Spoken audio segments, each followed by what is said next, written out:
everybody. I'm Larry Ridley, and this is the NFL on EA Sports. The second meeting of the year on tap here between these two fierce AFC rivals. These teams know each other very well, and that only serves to stoke the flames of what is always a heated battle. It's the Ravens going up against the Steelers.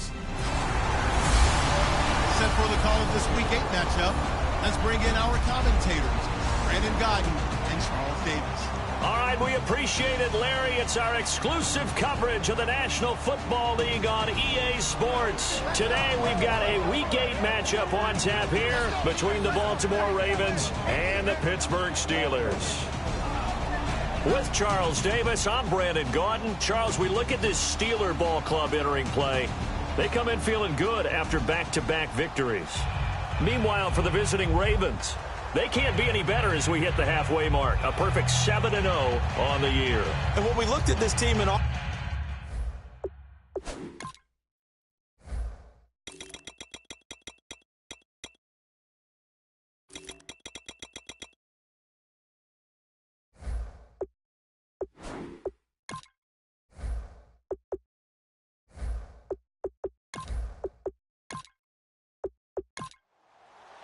Lurching closer toward the midway point of this NFL season, and we're underway on EA Sports. This will be taken in at the 1. And a pretty good return here. He'll be stopped just shy of the 25 at the 24-yard line. So here come the Ravens now, ready to get the football for the first time. And leading him out, their veteran quarterback.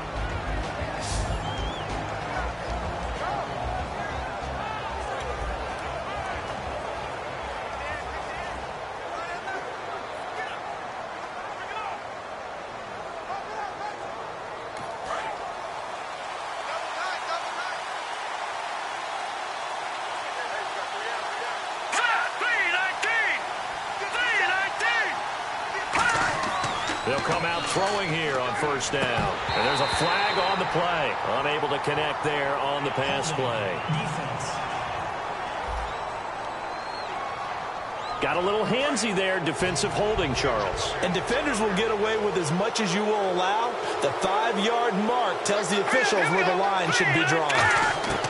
They'll look to throw here on first down. Now he'll dump it underneath to his running back, complete.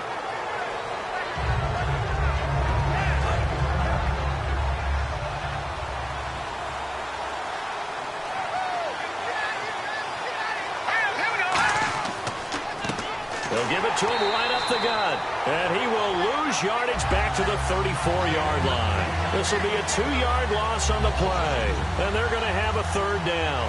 And that's why you see so many teams play a 3-4 defense, because that set gives you a lot of flexibility about where to bring pressure from, and it's hard for an offense to pick it up. Left side, right side, up the middle, especially with some really flexible linebackers. 3rd and 5, so they bring in an extra defensive back. Expecting pass. So he couldn't find his man there as it falls to the ground. I'm not sure we could spot any tendency here on this 3rd down. They could have run it or passed it. Either one was available. They chose to try and get it through the air, but they were unsuccessful.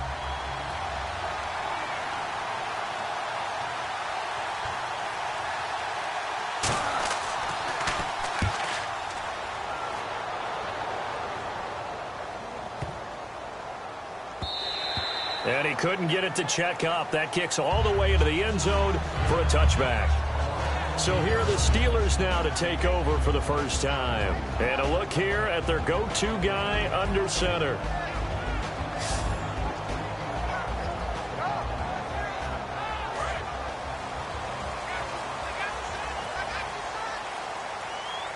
They'll put 2 receivers left, 2 to the right. They go play action here on first down. And he'll toss this one incomplete. Seeing no options, he throws it away. And a look at the offense that is hoping to put some points up in bunches here in this one.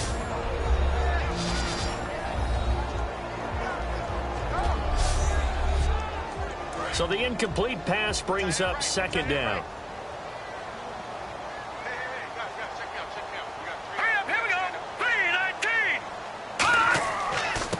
And they'll try the ground game here with the running back. And he'll get this up over the 25 to the 26.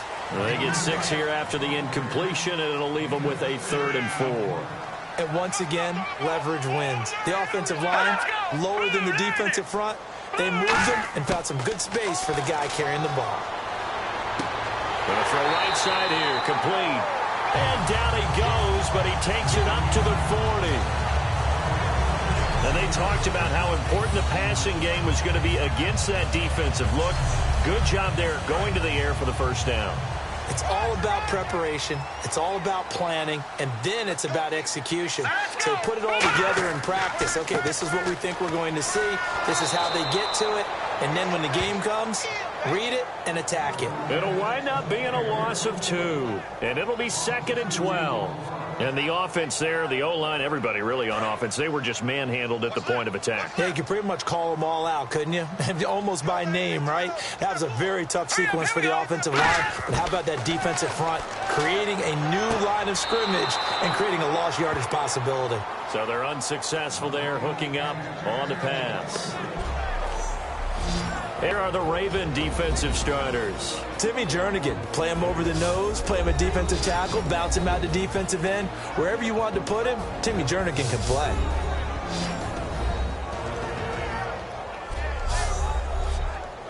So incomplete on 2nd down. Now they'll look to convert here on 3rd. Let's go! Out of the gun, they'll look to throw. He rifles one that's intercepted. A great read, and it's picked off. And the return this time will go out to the 42-yard line. One of my old coaches used to say that pressure bursts pipes. Pressure also leads to picks, Brandon, and there is definite pressure right here. The blitz is on, and as a quarterback, if you take your eyes off your downfield receiver for just a split second to adjust, a lot of times that's all it takes, and that may have been what happened there. The Ravens offense now, they get set and head back onto the field. And a 3 and out on that first drive. We'll see if they can do better here. They should have a better opportunity because the nerves should be settled now. That first series, everybody goes out with a little extra emotion. So now they get a chance to go back out and say, okay, now we're into the game. Let's go play and play as best we can. You almost get a mulligan then on that first drive? Sometimes it absolutely serves that way. You get a second opportunity. Nothing big happened. But then again, you didn't commit any mistakes either. Off you go. And he'll lose yardage on the play back at the...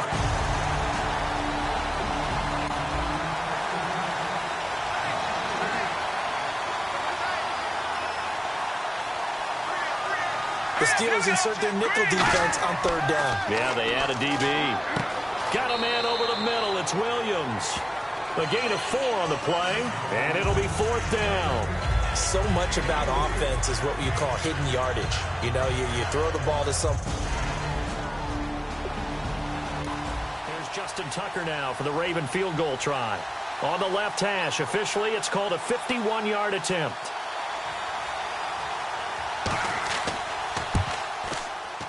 And Tucker's kick right there. It's good.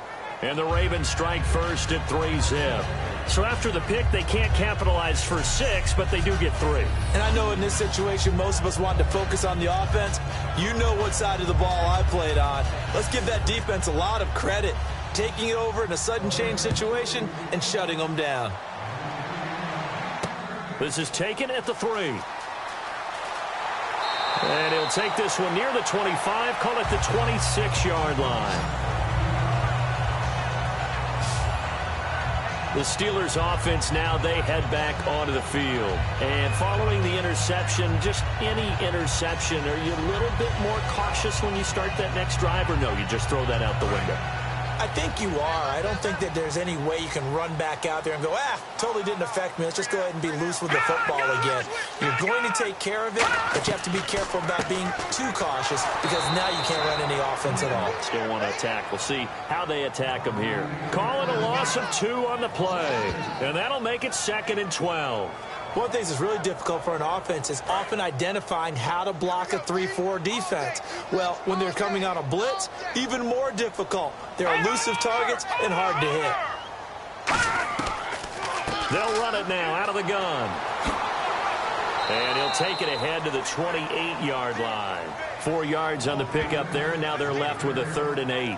On any running play that's called, they're always hoping that it's going to break big and go the distance.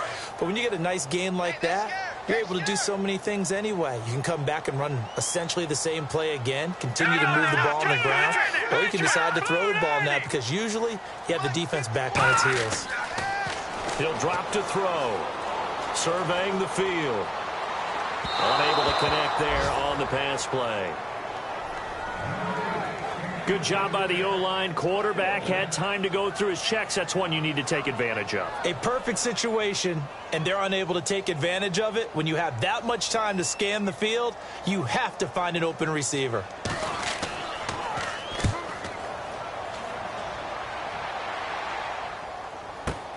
This is taken at the 15.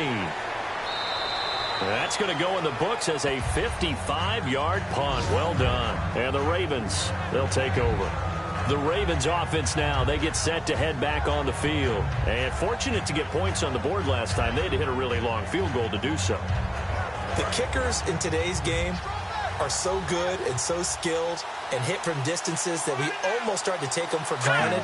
And we can't do that. That's a long field goal that they got 3 points out of. They've got to feel good about that, and they better make sure they love him up because he's helped them out. Yeah, now we'll see if that offense can put 6 on the board here. We'll see.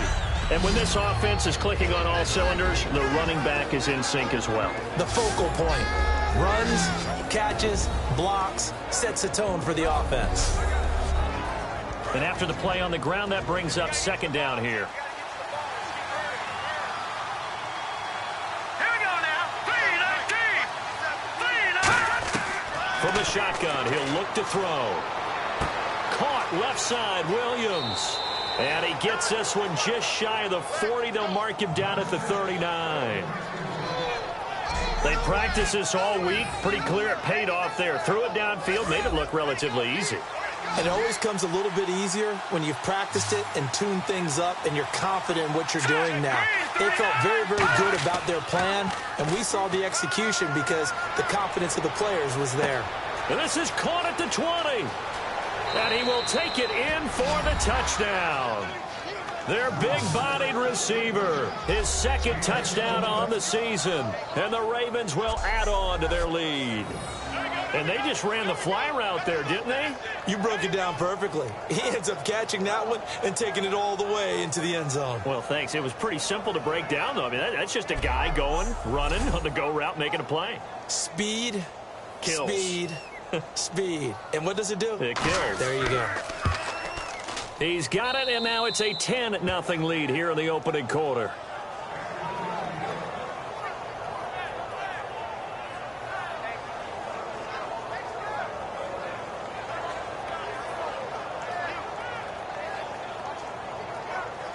Tucker now to kick it away following the touchdown.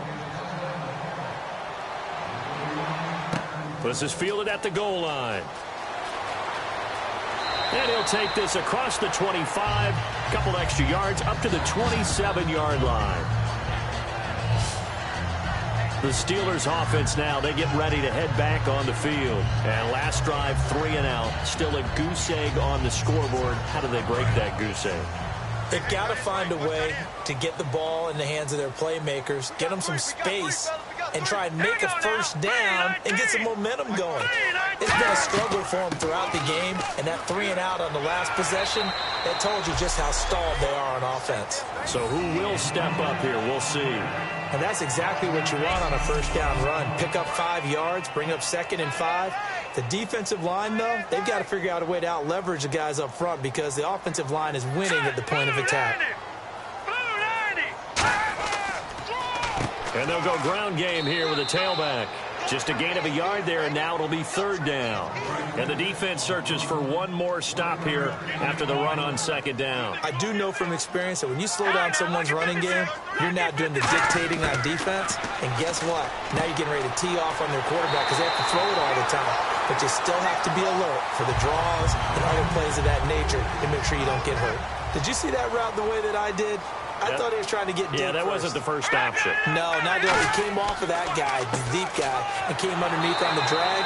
Completed it very well. And he'll fight forward maybe to the line of scrimmage, but that's all. Well, on that play, the expression, don't blink, you might miss something, certainly applied. That was fast. Defense diagnosed the play, and it was over in a heartbeat. They'll set up a throw. That is caught. Penalty marker is down here. And he'll be taken down, but not before he gets into enemy territory. Face mask penalty, and Charles, you were a defender. You know sometimes in the heat of the moment, it's hard to keep your hands away from that face mask. Sometimes you just get out of position as a defender when you're trying to make a tackle, so you end up flailing away, and your hand gets into the wrong spot. Now they'll run it on the toss.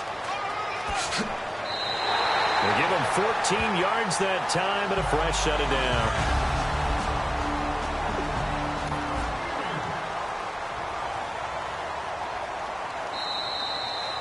One quarter down, 10-zip our score. EA Sports NFL Sunday returns following this. Back with Charles Davis, Brandon Gaudin. It's Steeler football to begin quarter number 2, and they've got it here with a first down. All right, here we go. 3-19. They'll run it now out of the gun.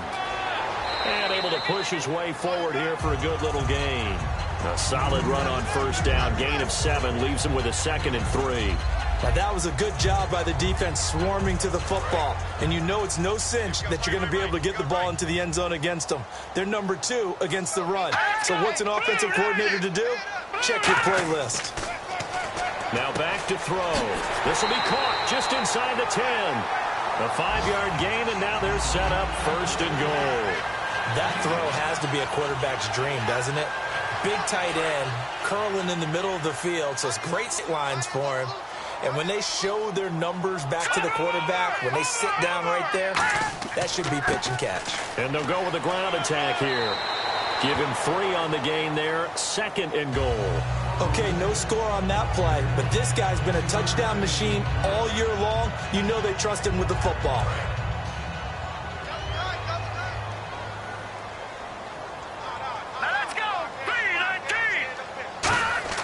They'll drop to throw. And he just chucked that one out of bounds, out of everyone's reach. Maybe a wise call not to take a sack in this part of the field. It brings up 3rd down. It's a tried and true formula, and I don't...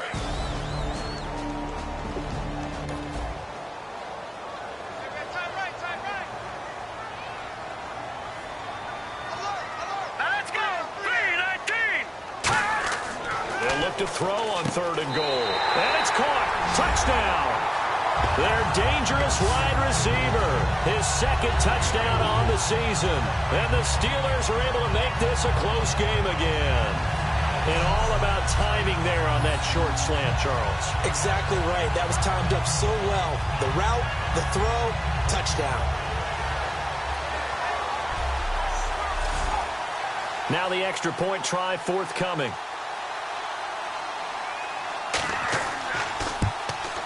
And they're back within a field goal. It's 10-7 now.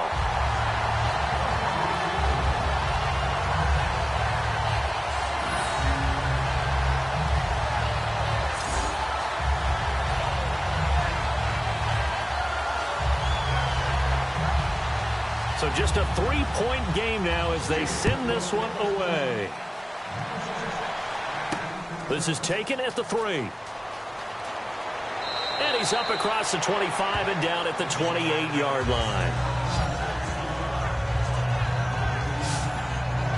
Here again comes the captain of this offense leading his crew back out there now. He's played a pretty clean first half, a touchdown, no interceptions. Frankly, that's what they expect out of him. They want to see the ball thrown and thrown well, and he's able to do that and put it in the end zone. They'd love to see more of that before this game finishes. But right now, he's got his team in a good spot. A good spot, maybe looking for touchdown pass number 2 here in the 2nd quarter. And now whistles and a flag, and I think we got a jump here. Defense.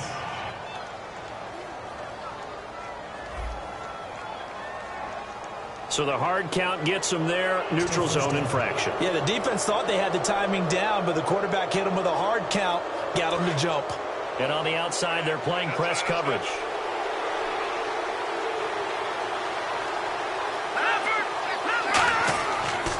And on the ground they go with a running back.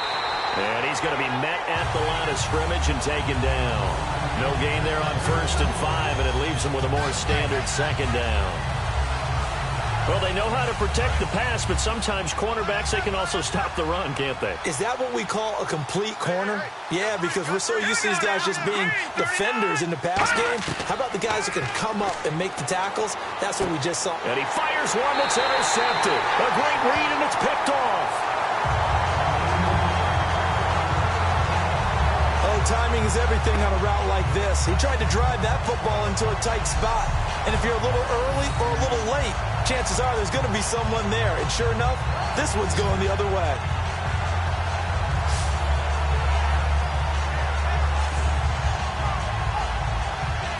Out comes the Steeler offense now, ready to see what they can do here. That last drive, it was a good mix. Run, pass, defense on their toes. And what really helps out in a big way is when you're doing the run-pass mix and everything's working, that means that they're guessing wrong every time on defense. They think you're going to pass when you run and vice versa. I will continue that, and when they finally draw a bead on you, maybe mix it up a little bit, a little play action and throw the ball. And will they maintain that balance? Time to find out. And after that completion, you can understand why so many teams in the league are emphasizing speed on defense at every position. The tight ends have created so many tough matchups now. If you can't run with a tight end as a linebacker, this is going to be the result every time. And to give this time to the tailback. And they'll get him down right about the 20. 3 yards on the pickup there, and it'll be 2nd down. Well, so many times we look at a short run and we praise the offense for trying to set the tempo and establish things.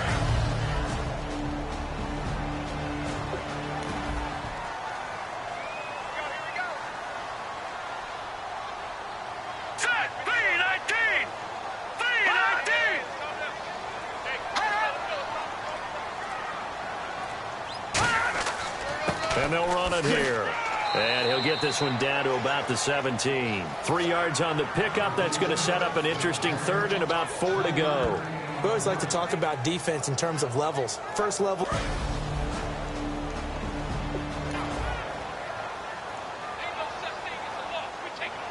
An extra defensive back in the game now here for 3rd and 4. Now a shotgun snap as they'll look to throw. Firing quickly here, and that's complete. 7 yards on the pickup there, and now they've got it 1st and goal. That was a nicely run slant route, and what the receiver's trying to do is make the defender think he's going upfield for a deeper route, and then breaks it off, usually after about 3 to 4 steps, and cuts towards the middle of the field. And now what he's trying to do is use his body to keep the defender away from the football and give the quarterback a really nice target. On 1st down, they'll run it on the draw play. And he's going to fight his way forward here for a modest gain. 5 yards, a good run there, and now 2nd and goal. Frustrating for a defense, energizing for an offense. Finding a way to create that type of yardage in your running game, that'll make the guys carrying the ball very, very happy.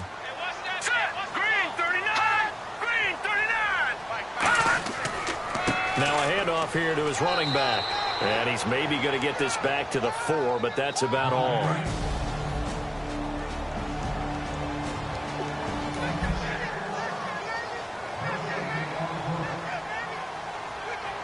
Defense may be thinking pass. They come out in the nickel on 3rd and goal. Back to throw. And he couldn't hang on to it through the contact. Incomplete. After all the preparation, all the practice, a play like that will absolutely break your heart. They had everything they wanted. Now a field goal forthcoming for the Steelers. From the right hash here, should be an easy one.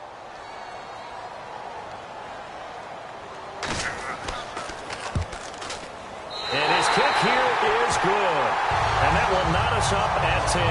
So give him 3 there. A good drive gets him inside the 5, but they couldn't punch it in. And credit this defense, too. That was the old bend but don't break approach. But it kept the offense out of the end zone. So we're right back where we started. All even as the kick's away. This will be taken in at the 1. Solid return, pretty good field position. They'll start at the 32-yard line. And now here comes the Steelers defense once more. They had the interception last time, led to a field goal. And kept points off the board against them as well. What a great way to end a drive. Take it away and set your offense up to put points on the board themselves. The only thing would have been better, a touchdown. Now they'll be looking to get the stop and lead to that here on the next drive. Here we go. And they'll go on the ground. They find some open field here. And he is out of bounds on the other side of midfield. A good pickup there, a 22. Well, partner, I have to say they called him in the right defense there. Nickel set, fifth defensive back on the field, and they love to run against that because now you typically get a bigger blocker on a smaller defender. Yeah, because those DBs like you, they want the interception. They're not as worried about the running play, right? Not at all. And I still remember being in school, and one of my offensive line teammates used to say, boy, I'd love to come downfield and hit you little people. Good run there. Holding offense.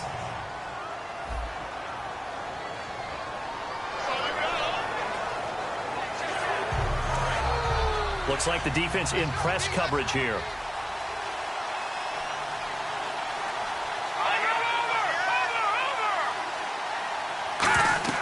They stay on the ground. This time it's Williams.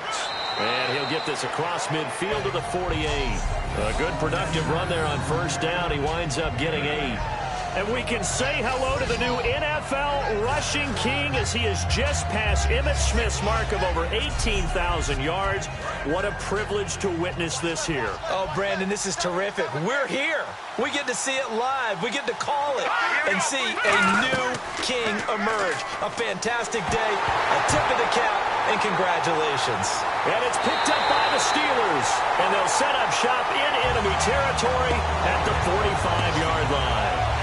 I know it's a phrase that sounds really cool, strip sack, but all we're talking about is getting to the guy, getting to the passer, making the tackle, making the play, but do a little bit extra, right? Stripping the ball out, working the arm free. That's become a big emphasis for all defenders. Yeah, and as a defender with the emphasis, this is something that's practiced. Practiced all the time. Taking the ball away, creating turnovers, that's really job one for any defense because that's how you win in today's NFL. It's a 4-yard pickup, and that'll bring up second down. So they complete the pass, and now they face a second down.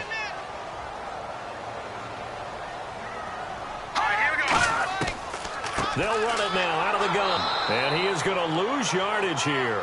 It'll be a loss of 1, and that'll make it third down. That draw play got blown up by the blitz of the defense. Ordinarily, that's exactly what you want. You want them to blitz, and they go past you, and you go past them for a big gain. But in this situation, they hit him at the worst.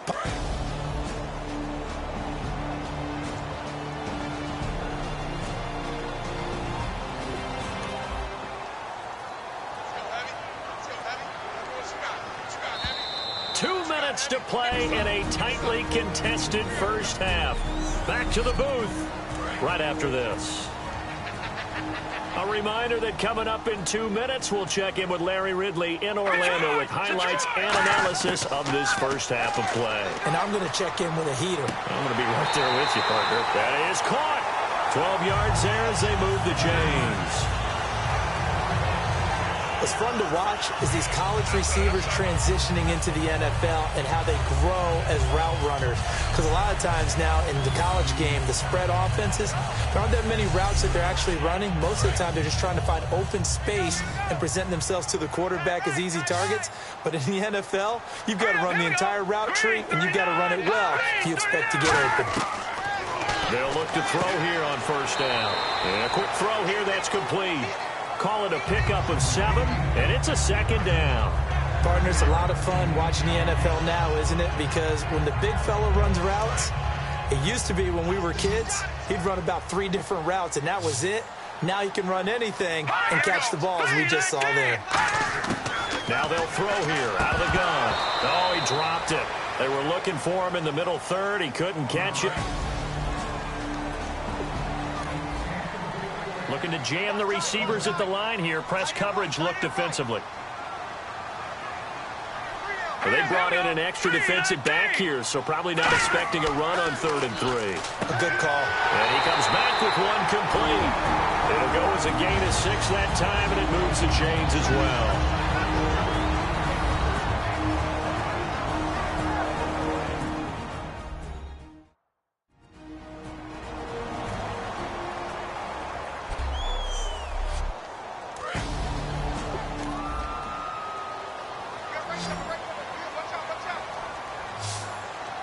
They'll put 2 receivers left, 2 to the right. Now on first down, he'll drop to throw it. He rifles one that's intercepted. A great read, and it's picked off. And a big turnover there as his guys will get the football back. Brandon, this is why golfers do their best to never count a score in their head before the ball goes in the cup. This looked like a slam dunk for points on this drive, didn't it? Instead, they throw an interception, and they're going to come away empty.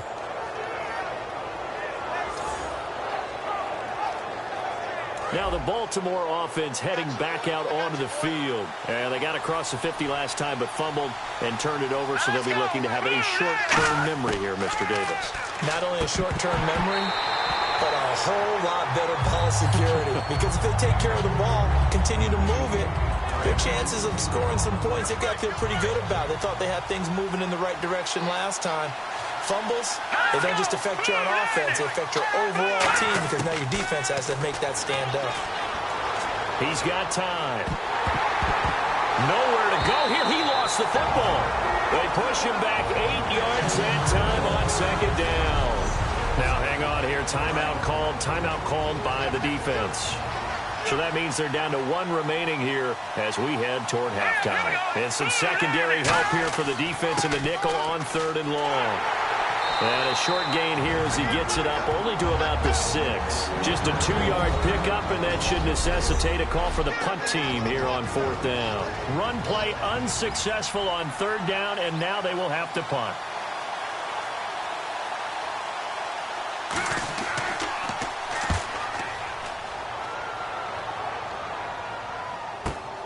Fielded at the 43. Call it a 48-yard punt. Give them 9, though, on the return. And the Steeler offense, they're set up nicely as they take over. The Steelers offense now, they get ready to head back on the field. They have had the ball moved on them, but they really haven't allowed much on the scoreboard. Really, that's been the story of both sides in this game. But you feel like we may be on the precipice of some points here. The pressure builds when no one can gain an advantage. Makes every play a little bit more critical. Right now, this is really a fantasy player's game because you're piling up yards, right? They're going back and forth, but you're not getting the big points at the end. Can someone break through and get that done? And they're hoping to hit pay dirt. What I love about watching the passing game nowadays is that the one-dimensional receiver is really starting to lead the game. You've got to be able to do it all. Of course, you got to run fast. Of course, you got to catch the ball. But route running savvy and toughness, there's a premium for all of that now.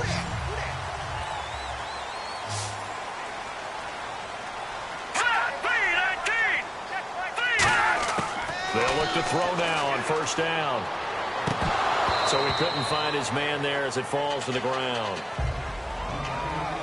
Everything about that play tells you about today's NFL offenses and what they're asking out of running backs. You can't just be a guy who can run the football. You have to be able to catch it as well, and he didn't get that done on that play.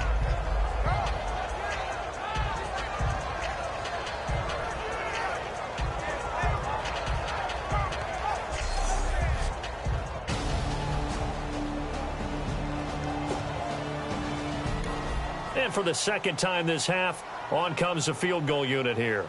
Made his first. This now from 46 yards away.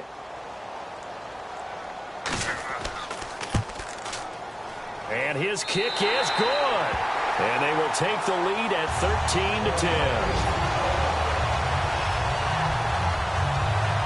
So they kick it through to take the lead. There is a little bit of time left, though, here in the second quarter. And while they're concerned about not giving up a big return or giving up points themselves going into the half, how good do they feel, though, putting points on the board themselves right near the end of the first half?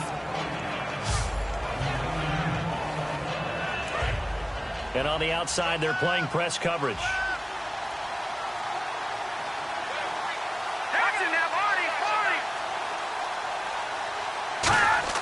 They'll come out throwing here to start the drive.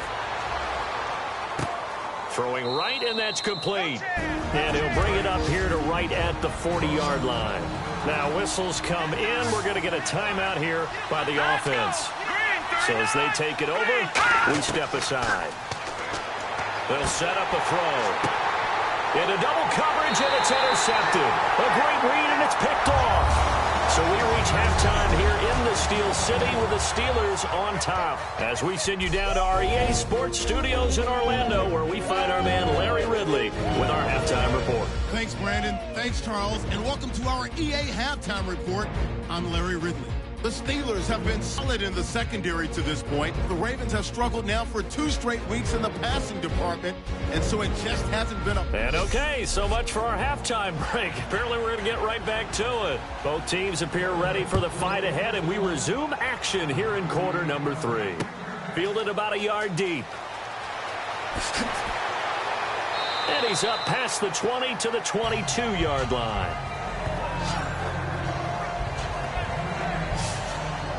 The Steeler offense now with the football first here to begin the third quarter. We've got a low-scoring affair. Maybe you look at the scoreboard, you think you should tip your cap to the defense, and to some degree you should, but both offenses have moved the ball. I think what we're seeing is today's NFL, minus maybe a few points up on the board, because teams are able to move up and down the field, and defensive coordinators, it is so hard for them to make the adjustment because they don't want to see any yardage given up.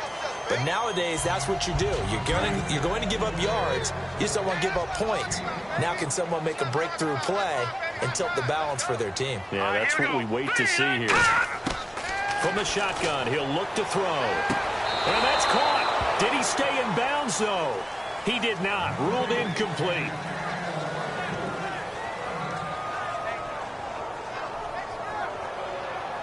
And the offense in that middle ground here on third down. 5 yards to go. Hey, D-line, let's get in there. Let's get in there now. All right, here we go. Blue 90. Blue 90. Back to throw here. A 50-50 ball here, and it's intercepted. A great read, and it's picked off. That was a really nice interception. I think it illustrates the differences between playing man and playing zone. When you're in man, all you're focused on is the receiver in front of you. But when you're in zone, you're allowed to read the quarterback's eyes and go to the ball. That's exactly what happened on that play.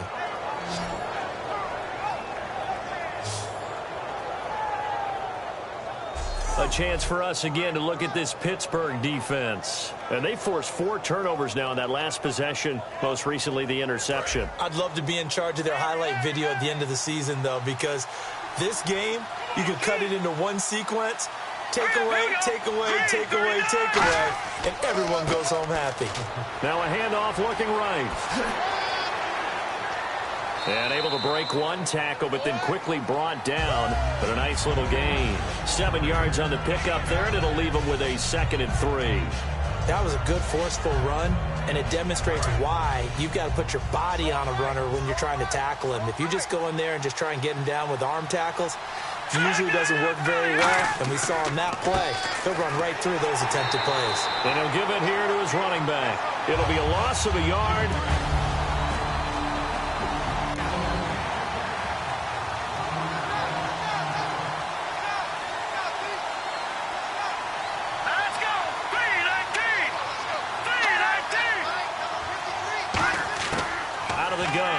To throw, and unable to connect. If he had caught it, it would have been a first down. Instead, it's 4th. So out comes the field goal team now for the 2nd time here today. On the left hash, officially, it's called a 51-yard attempt.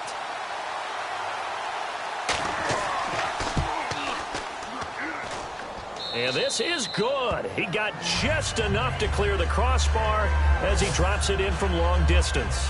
And that's going to tie us at 13. So they come away from this opening drive of the third quarter with only 3, but at least it does draw them back level. And that has to be job 1. A touchdown certainly would have been nice. But here, you get back on even terms, and now you get the rest of the second half to try and get yourselves in front. Well, look at the running back, the man out of the backfield as he gears up to go again. And as we peer at the numbers, he got off to a struggling start, but since then really found his rhythm. And I think that comes together with not just the halftime adjustments, But just that quiet confidence, if you just keep doing the things you've been working on, eventually there'll be creases. You know, find those gaps in the defense, keep working on them, and maybe what didn't happen very well for you in the beginning of the game, it starts to open up as the game moves on. Love the call by the offensive coordinator, recognizing the situation very well, calling for the play-action pass, and completing it. Here we go now. Green, 39. They'll run it now out of the gun. And he's going to take this one up only to about the 44-yard line. Give him a couple on the carry there, 2nd and 8. Looks like the defense in press coverage here. That's a good play by the guys on the defensive side of the ball. Held them to a gain of 2. And that changes the playbook a little bit now for the guy calling plays. 2nd and 8. Now he's got to probably think about going to the air instead of maybe staying with the ground game. So they're unsuccessful there, hooking up on the pass. And the offense looking to pick up the first down after the 2nd down incompletion. And that was incomplete, but I don't know how much of that falls on the quarterback. He was pressured. Brandon, the rush showed up so fast, the quarterback had no chance to get the ball downfield. It's a short one here, complete to the tight end. And he will be knocked down hard, but he will have the first down. It's a 9-yard gain, and it keeps the drive moving. That looked like a common mistake made by the defense. Sometimes there's confusion, right? They're in zone, so you got to make sure your zones are taken care of. But once the quarterback got out of the pocket, they forgot about their zone discipline and staying in the right parts of the field. That allowed for a big play to happen. While an incomplete pass certainly doesn't look like a good play, for the guy throwing it today, as many interceptions he's thrown, he's got to feel sigh of relief that the ball actually hit the ground and didn't go in the other direction. Throwing for his running back, and he's got him complete. And the stop here will come at the 38-yard line. It's a 9-yard pick. Looking to jam the receivers at the line here. Press coverage look defensively. Now the Ravens bring out an extra defensive back here on 3rd down. Could be a blitzer. They'll run it now out of the gun. And he will have the first down, but he winds up taking a pretty good shot that time. It's a pickup of 6 and good enough to move the chains. Everyone understood their role on that play. 3rd and 1, you know the defensive guys, they're trying to get down and get low and get leverage on the offensive lineman, but they didn't allow that to happen. They created a crease and allowed him to get through for a first down. Yeah, give him 4 yards there. It'll be 2nd and 6. Not a run that you're going to write home about, but still a good first down run. That's what an offense calls staying on schedule. 3 to 4 yards on first down, you're set up very well for the rest of the drive. They'll give it to him right up the gut. And he will have the first down, but he winds up paying for it pretty good. 9 yards on the pickup there, and it keeps the drop. And on the outside, they're playing press coverage.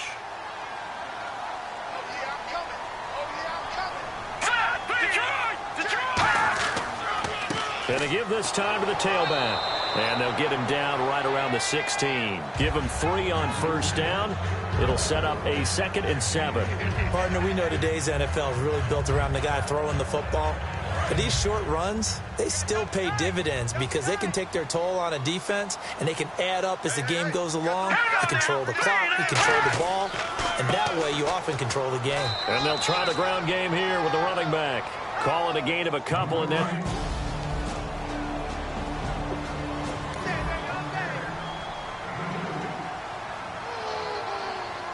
and on 3rd down, a nickel formation here defensively. Now a shotgun snap as they'll look to throw. And he's going to be intercepted a 3rd time. A great read, and it's picked off. And he's going to get this one to the 23-yard line. I tell you, Brandon, it seems like this guy's been all over the field so far. That's his 2nd interception of the game. And so much of playing defense in the NFL, especially when it comes to defending the pass, is all about positioning and technique. And this is fantastic work on both fronts there. And he's got him. Got his man on the end route. Complete. 17 yards on the pickup there. The drive will continue. It's a first down. There's a completion to the tight end, and I think that we're looking at something out of central casting, frankly. Absolutely. I mean, size, the hands. Speed. I mean, can flat out run. You put that whole package together, you light up the eyes of an offensive coordinator, don't you? A nice run there, 9 yards, and it'll be 2nd down. Some runs are blocked so well, you almost forget that someone has to carry the ball to gain the yardage. The leverage by the offensive line to create space up front, really well done. It's a 6-yard loss on the play, and it'll be 3rd down. Looks like the defense in press coverage here. As a guy carrying the ball, your eyes are going to direct your feet, and you're hoping they carry you to the open spaces. But it's awfully difficult at times because you have so many things you have to look out for. Where's the line blocking? Where's the traffic coming from? Tough to find open spots. A nice pickup there of 11 yards, and it'll move the sticks. So he makes the grab, and the chains move forward. Nice job by the offensive line giving them time to complete that first down pass. Now a handoff here to his running back. And he's going to be met at about the 43. It's a pickup of 4, and it'll bring up 2nd down. Well, if you're a football guy, that's a pretty run because everyone's in sync right there. Obviously, the guy carrying the ball, but how about the people up front? Leverage, athleticism, they created some nice space for him. And he'll give it here to his running back. And able to push his way forward here for a good little gain.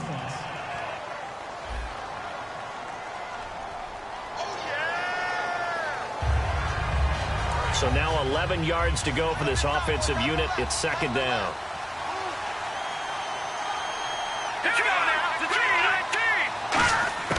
He'll look to throw. Finding time. That is caught. And he's brought down. 3 quarters in the books. We'll return with more after this. This is the NFL, and it's on EA Sports.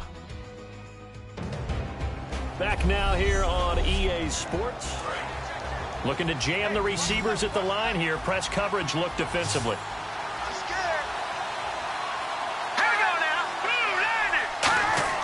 Now a play fake here on 1st down. He's got time in the pocket. Still back there. And he's going to get it down to the 33-yard line here. It'll be a 3-yard gain, and it'll make it a 2nd down. Now it's 2nd and 7.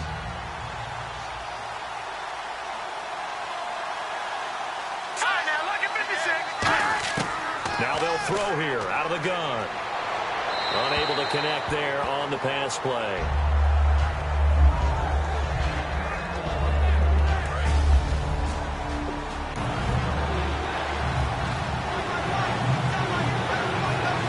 So 3rd and 7 and an extra defensive back on the field here. Definitely want to play coverage here. They're going to look to throw. And incomplete here on 3rd down. Even in today's NFL, when we think of the tight end position now as really a glorified wide receiver, we're still asking a lot of those guys. They have to block as well, and every now and then, they don't come down with the football.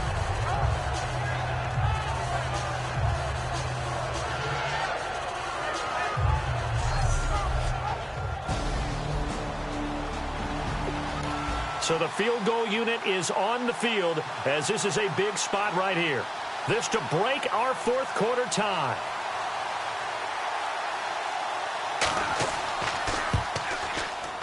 And his kick is absolutely perfect. And with that, they will move out in front by 3. So the drive here ends with a field goal, and that does give them the lead, but this one is still a long ways from over. And you love to be able to look up at the scoreboard and see that you're out in front, but then you take one look across the field and see that offense is raring to come back out, and you think, I don't know, the field goals are going to be enough to get us home. This is fielded at the goal line.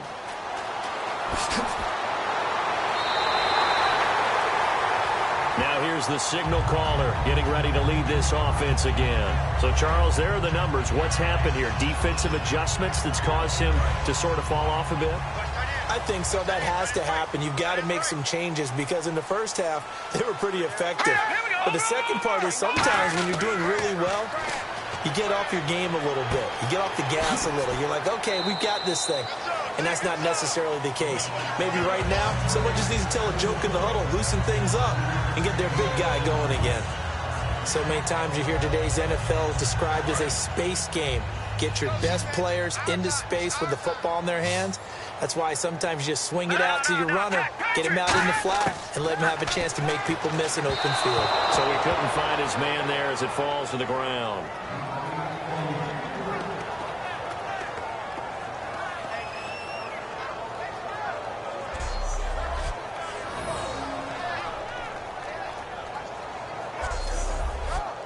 So 3rd and 5, 3rd and medium here. One set. Here's the line. Here we go now. Green, 39. On 3rd and short, they'll try and pick it up through the air. And he dropped it. Now it was tipped. Altered the ball a little bit, but he dropped it. And now 4th down. Well, we're not playing 3 yards in a cloud of dust football anymore. I kind of get why those old school coaches sometimes didn't want to throw the football. Because if it's popped up in the air, it almost turns into slow motion. And both sides trying to get to the football, and you're holding your breath wondering whether it's going to go good or bad for your team. And this will be taken at the 13. Nice job bringing that one back. 14 on the return. And the offense will come back onto the field for the 1st and 10.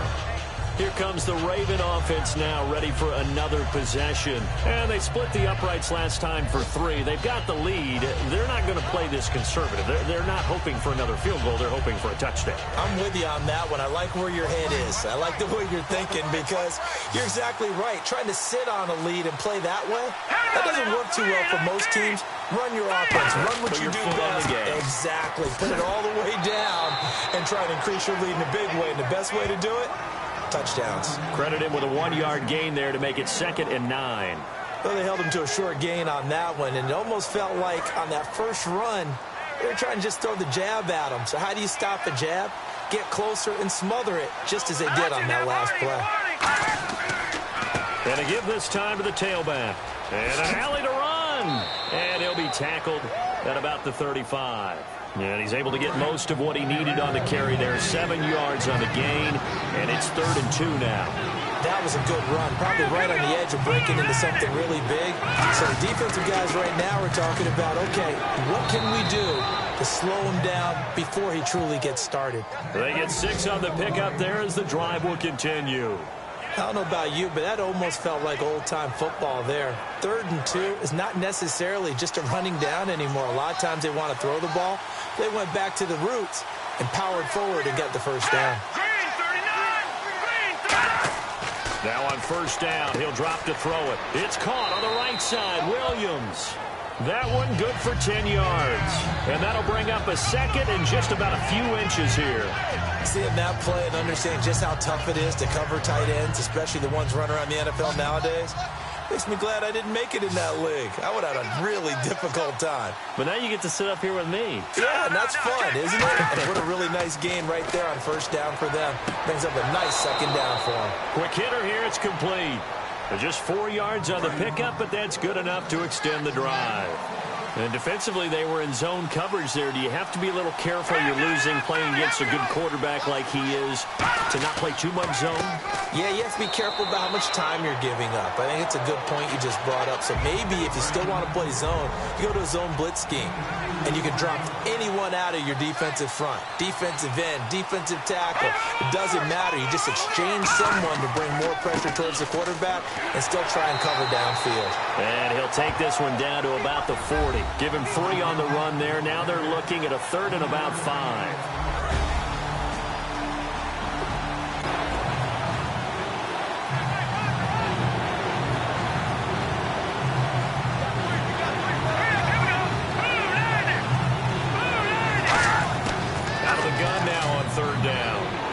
Surveying the field. He's going to look deep down the field. And it's caught. Touchdown. Their dangerous wide receiver. His 9th touchdown of the season. And the Ravens will extend their lead. And he's a little bit on the shorter side as a receiver. Maybe sometimes for the defense, tough to find the little guys, right? Yeah, sometimes they get lost in the traffic. But usually what it means is that rather than just winning with height or even speed, they use their quickness to find a way to get open. Well, tall, short, wide, skinny, whatever. There it results in a touchdown. Tucker now to add the point after.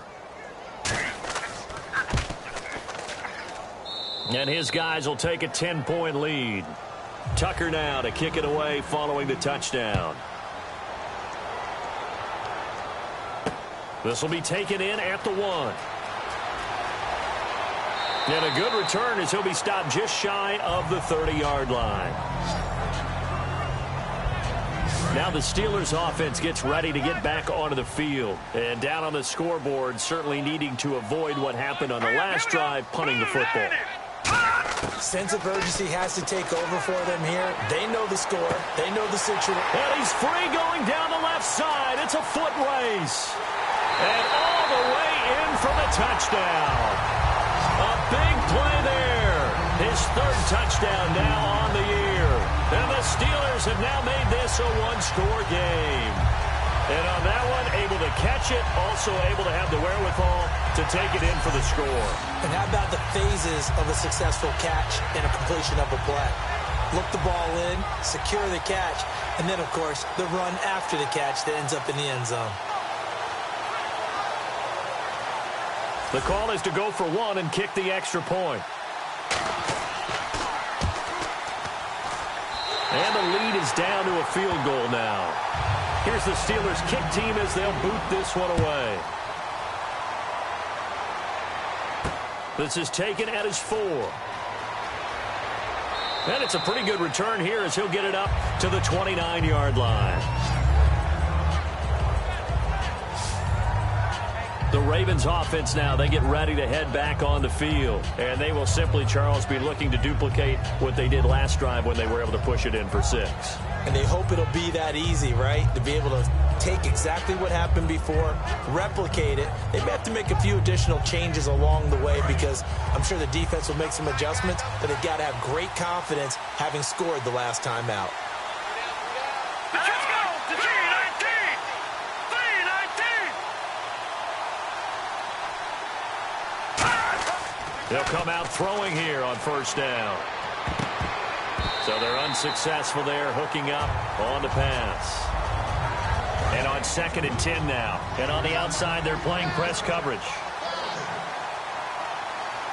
Here we go now. Green 39! Green 39! He'll try again with the arm here on 2nd down. Firing quickly here, and that's complete. And he'll be brought down right around the 37. They'll give him 8 on the play, and that's going to lead to a 3rd down. And just a small glimpse there as to why they like this rookie so much. And that's why they lit up a little bit in our meetings with the coaching staff. Yeah, when we talked about him, they did. Yeah, you know, they like his work ethic. You know, this guy's running every route well in the route tree and getting better at it all the time. Really honing his game. They expect a pretty good jump out of him as things continue to move on. They get 9 out of that one.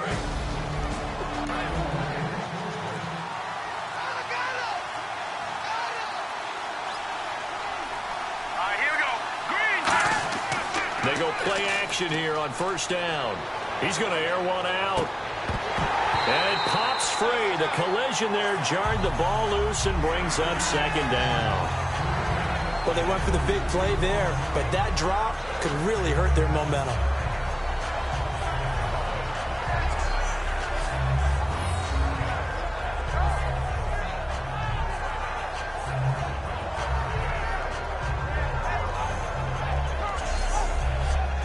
Getting late here in the 4th, and if this team has any chance to win this football game, their defense obviously needs a stop here. And they'll go ground game here with a tailback. Only a yard on the pickup there, and it'll bring up a 3rd down. And at this stage of the game, time a factor, time on their side as they just try to eke out the final precious moments in this one. On 3rd down, he'll drop to throw. He's got time.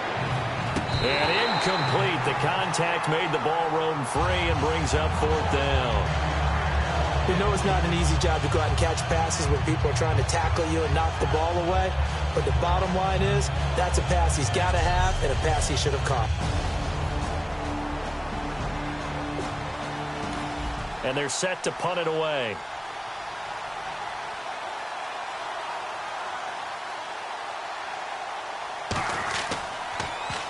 And the kick's away as he angles this one for the sideline.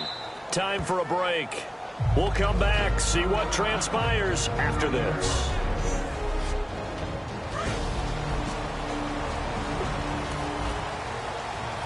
Let's go, D.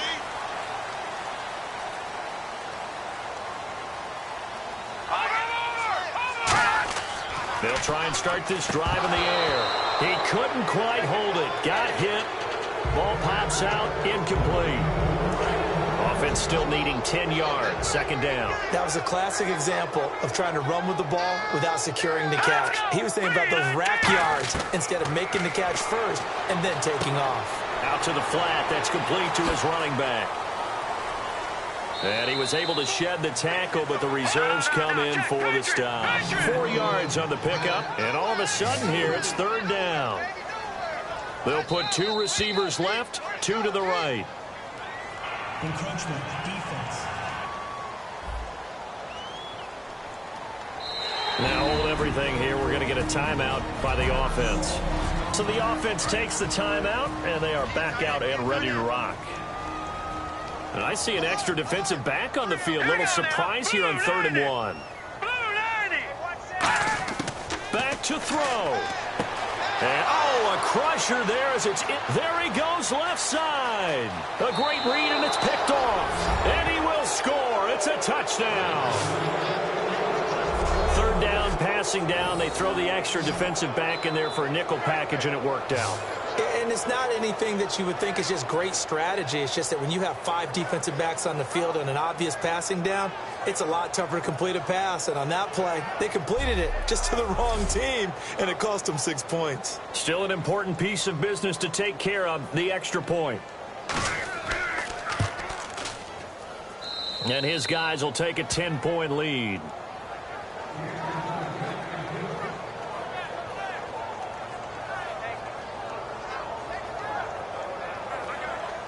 So they throw the pick six. They'll get another shot at it now as this one's in the air. This will be taken in at the 1. And he'll take this across the 25. A couple extra yards up to the 27-yard line. The Steelers offense now, they head back onto the field. They might be thinking this is close to a lost cause here. Got to play it out. What do they need to do? Well, they have a thought process in mind already, but they can't get ahead of themselves. They know that they need to score quickly, onside kick and get the ball back, and then score again. But they can't worry about the last 2 points. The only thing that matters is scoring quickly. Then they'll take it from there. Well, he did almost everything right. Excellent coverage, breaks on the football, just unable to haul it in and take it the other way. So he dropped an interception. The key for him now, don't dwell on it. Just move. Now whistles come in. We're going to get a timeout here by the offense. That'll leave them with just 1 remaining in this 4th quarter of play. Green 39! Green 39! Now a shotgun snap as they'll look to throw. And he couldn't hang on to it through the contact. Incomplete. All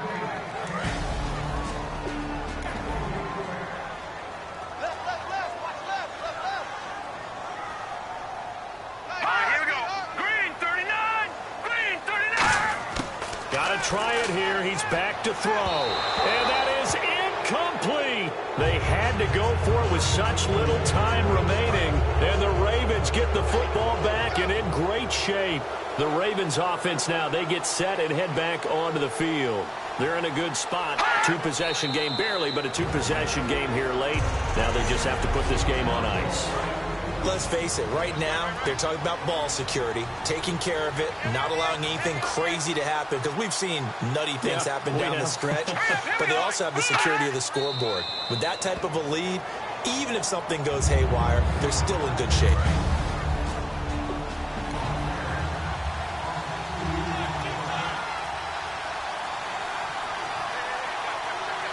And they'll add a DB in the secondary here on 3rd and 14. Green 39! Green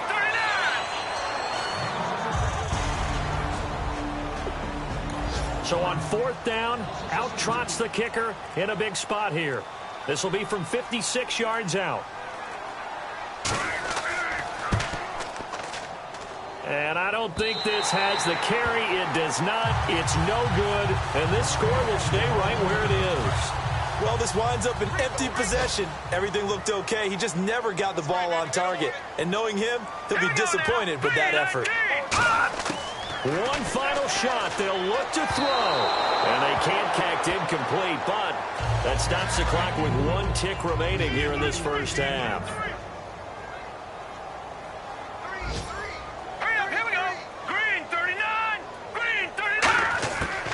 2nd and 10, he'll look to throw again. Finding time. Unable to connect there on the pass play. Well, certainly a tough loss.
and this is the NFL on EA Sports. This game features a team that has been playing some of the best football in the NFL to this point in the season as they built up their undefeated record. Let's see if they can survive another difficult challenge in this one. It's the Bills going up against the Broncos. With that, let's get out to the stadium. Standing by with the call, here are Brandon Godden and Charles Davis. Larry, we are at the foot of the Rockies as EA Sports coverage of the NFL brings us to the picturesque city of Denver, Colorado. Straight ahead, we've got a good one on tap here between the Buffalo Bills and the Denver Broncos. And hello again, everyone. Brandon Gaudin alongside Charles Davis. And, Charles, we look at this Bronco team. They come in off another victory a weekend ago. That ran their win streak up to 7 now. And I think that win last week established them as Super Bowl frontrunners. They're playing with confidence and swagger, and you need that to go a long way. Meanwhile, for the visiting Bills, they've come in on a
Nice run of recent form. 4 wins out of 5.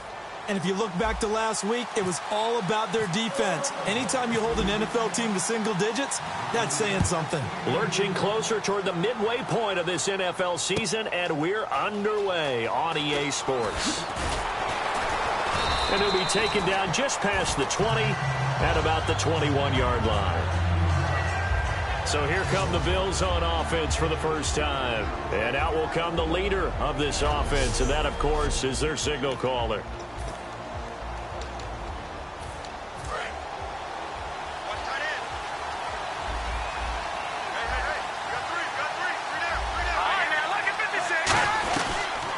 They'll run it now out of the gun. This will be a 2-yard loss on the play, and it'll be 2nd and 12. One of the beauties of a 3-4 defense is that you have flexibility with your linebackers, and you can put them in different spots. But one of the downsides is an offensive team that's committed to running the football, you can get your big offensive linemen up on linebackers quicker, and that usually gives you an advantage in running it. Toward the sideline, and look at that catch. Dragging the toes, and that's going to be a first down. Well done. So on that play, defense was in the zone. They ran a crossing route offensively, but the defense there, you got to be good with communication, don't you? You certainly do, and it's not something that is really evident when you watch it on the screen. But everyone's talking, communicating, pointing, and it keeps you from chasing receivers because you have a specific zone you have to cover. When a receiver's in your zone and he crosses to another one, you got to let your guy know. They got a completion there, but I like the discipline they showed to stay in their proper areas and then make the tackle.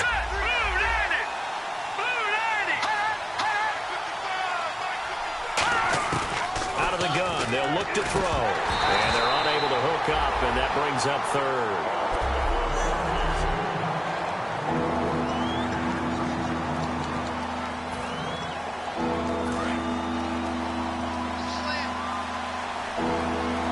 And the Broncos go to a nickel set on 3rd down. Yeah, they've got an extra DB out there. Now they'll throw here out of the gun. And the Broncos get there and take him down.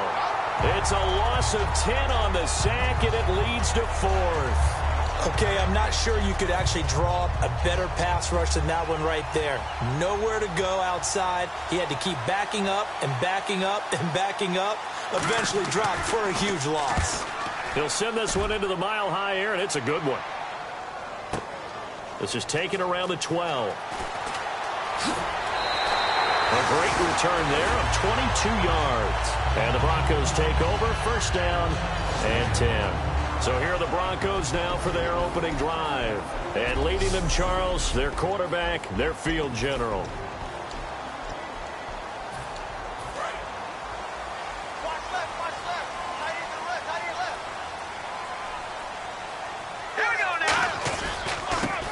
Give it to him right up the gut. And he's going to be stopped here on this first play as he gets it to the line of scrimmage and no more.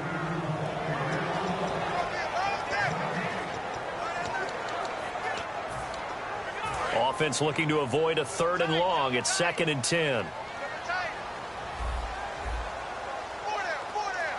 let's go.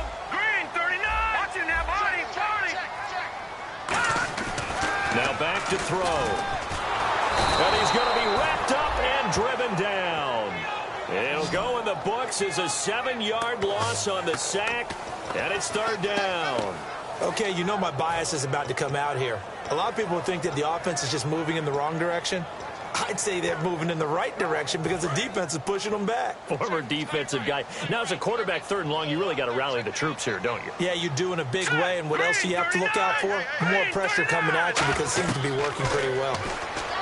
Now on 3rd and long, they'll look to throw. He's going to flip that out to the flat. It's complete. He'll wind up losing a yard on the play, and that's going to make it 4th down. Well, you can see what they wanted to do. They wanted to set up the screen there, but it got blown up. It's hard to run that play if you're not getting a lot of pressure at the quarterback because the space doesn't open up. They were able to read that one and slow it down and stop it before they could get a 1st down. 12 yards on the return that time. And the Bills will take over the football with a 1st and 10. Now the Bills offense gets ready to head back onto the field. And on the last go-around, they really couldn't get anything going. They had to punt from deep inside their own territory, which means you're going to lose the field position battle as a general rule. What they're looking for now is a little more consistency, move the ball at least a few times on offense, get a couple of first downs, and hopefully flip the field. Yeah, just something to build off of. That's what they're looking for here. Partner, you know I love to point out when teams break tendency and do something a little bit different from the norm. But when you run the ball in the first play of the drive, that's not a tendency breaker at all. That's just trying to establish yourself as you move forward. They'll run it now out of the gun. And he is met at the line of scrimmage, and he goes down right there. A draw play is called because you think you've either found a gap or you're using the aggressiveness of the defensive line against itself.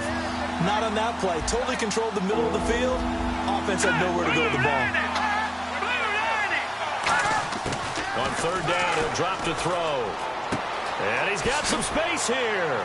Finding his safety valve here. That's complete. And taking it across midfield and inside the 45. So many times you hear today's NFL described as a space game. Get your best players into space with the football in their hands. That's why sometimes you just swing it out to your runner, get him out in the flat, and let him have a chance to make people miss an open field. Now a handoff here to his running back. And this one goes nowhere.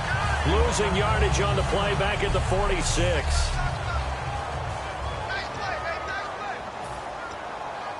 Defense in a good spot. Let's see how the offense responds with a 2nd and 13 now. Let's go. All right, now, lucky 56. Lucky 56.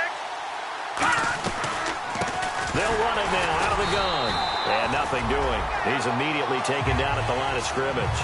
Call it no gain there, and now they're looking at a 3rd and 13. Well, usually you don't think of the cornerback coming in for a no-gain play, but that's what we had there. Nice tackle. And how about the range, too? Coming from the outside part of the play, moving his way into the inside and making that play happen. No gain for the offense, big play for the defense. And this is caught by Watkins. He got 18 yards out of that one, and it gets him a new set of downs. A really nice read by the offense. They caught the defense not covering the middle of the field, went to the post route, and found the receiver wide open for a nice gain. They'll look to throw here on first down. He's going to flip one out here to his running back. And he gets into the end zone for the touchdown. A great effort there. His 6th touchdown.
everyone. I'm Larry Ridley. Welcome to the NFL on EA Sports.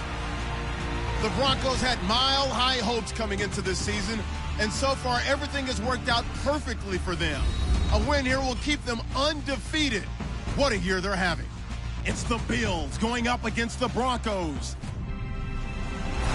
Set for the call of this Week 8 matchup. Let's bring in our commentators, Brandon Godden and Charles Davis.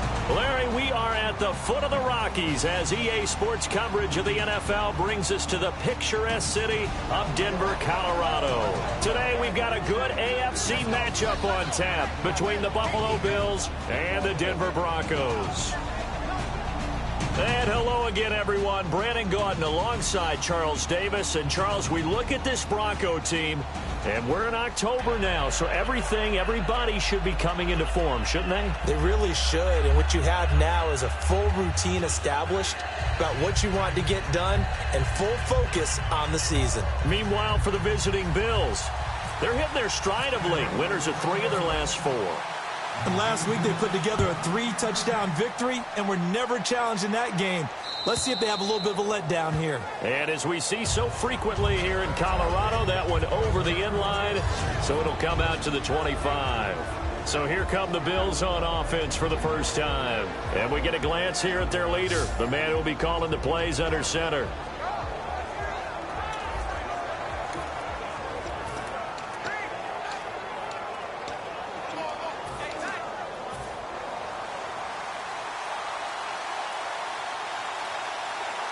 They'll come out in the pistol. Here we go now. 3-19. And he'll give it here to his running back.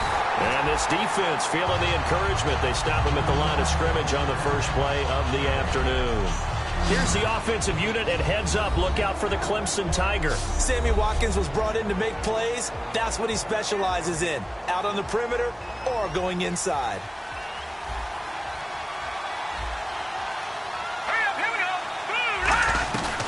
They'll run it now out of the gun. And nowhere for him to go again. He'll get back to the line of scrimmage. That's it. Only a yard on the pickup there, so it leaves him needing a conversion here on 3rd and a tough 9. And here's a look at the defense for Denver. C.J. Mosley's your prototypical Alabama linebacker. They'll come downhill and smack you, but they understand the game so well.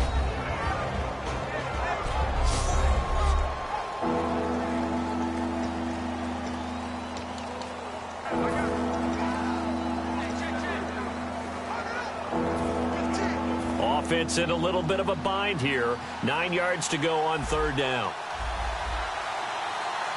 Here we go. 3-19. Now some movement before the snap. And we'll hear from our referee for the first time this afternoon. Offense.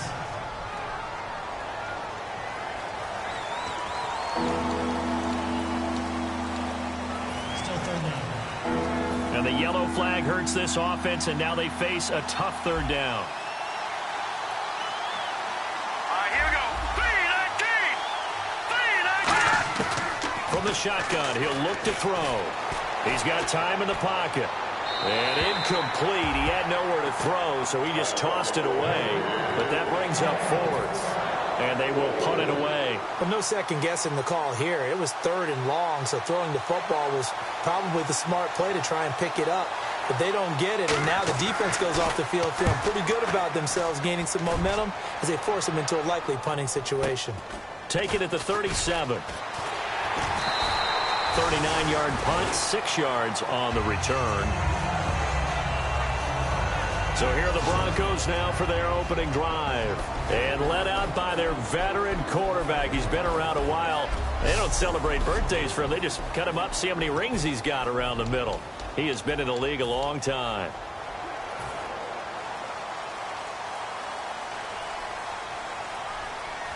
Watch him now, Barney. Here we go. Boom, landed. Detroit. They'll come out throwing here on 1st down. And he's got his man on the out route. And he'll be taken down, but not before he gets into enemy territory. They were ready for what the defense was showing. They had prepared for that look, recognized it, went straight to the air, got the first. Well done. Love the recognition because you can prepare for everything. You can watch the tape and put together your game plan, but you still have to understand what they're doing in terms of what they're showing and be able to adjust accordingly, and they did exactly that. They'll need to get the play off quickly. He'll look to throw. That is caught. The hurdle. A big play there on 3rd down for the Broncos. 44 yards.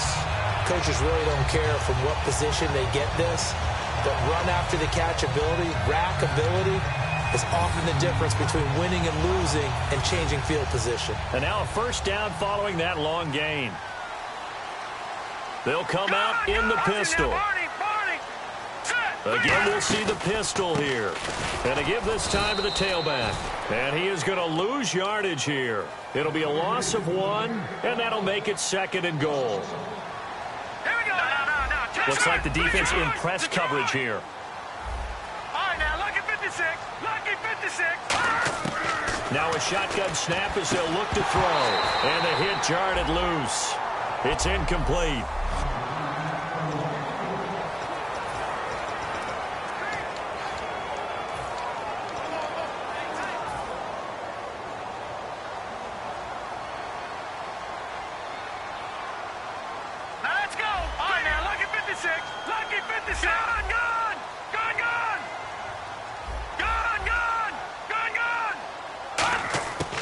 Look to throw on 3rd and goal.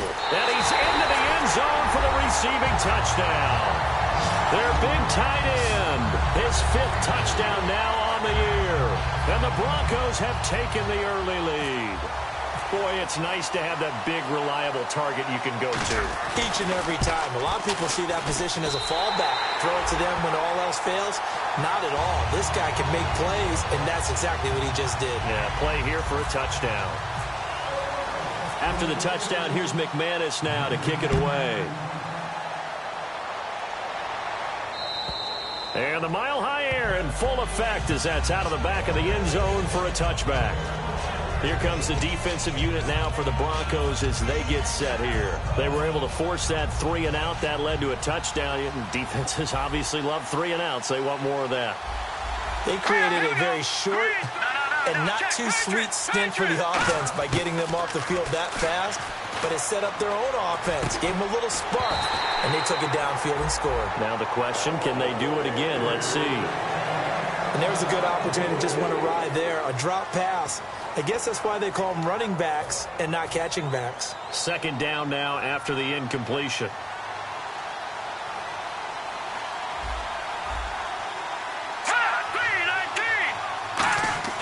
He'll look to throw. So he couldn't find his man there as it falls to the ground. There's so much precision in an offense, especially when you're throwing the ball. And in an out route, plenty of it. How about the quarterback hitting his back foot, ball's out of his hands, receiver making his break, making his cut. He's got to time up perfectly. Not always easy to do. Just let him a little too much. Yeah, I remember back in the good old days, I was talking to a quarterback, and he said everything they did was on the count system. So when he took a snap, he counted in his head for certain routes, different time frames for each one, and he knew if the ball wasn't out of his hand at that point, he'd better eat it because the play was dead. They didn't get the first down, but I have to say I do like the call. I like what they were trying to do. Try and hit your receiver on the run and see if he can pick it up, keep it on his feet, get a little rack yardage. Yeah, but a nice job defensively to get to him and keep him short of the first. That's taken on the 25. We'll call that a punt of 38 yards officially. The Bronco offense now set to come back out onto the field. And that last drive, a long drive, but not just that. They had a great air attack going. Do they stick with that? I would think that they would, because if they were confident enough to do it on the last drive, starting backed up in their own territory, why would you change anything? They've got to be confident about what they're presenting and continue to do so. Yeah, because the secondary, they really look clueless. And that was amazing because that drive went and went, no adjustments, and no big plays by the defense to knock the ball away. The defense won that play so fast that I think if the running back even had time to notice if anyone was there, it was just a blink of an eye, and there was a loss on the play. Back 99 Philly, here we go. Here we go now. Over.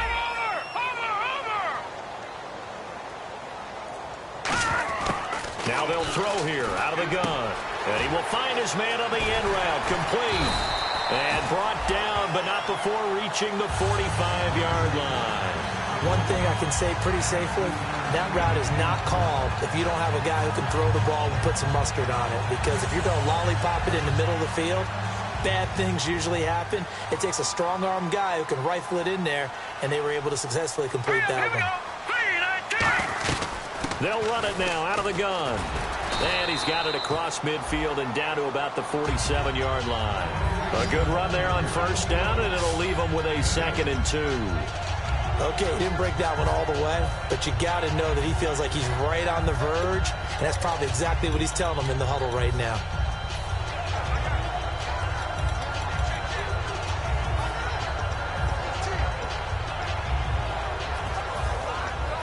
Offense in a good spot here, 2nd and 2.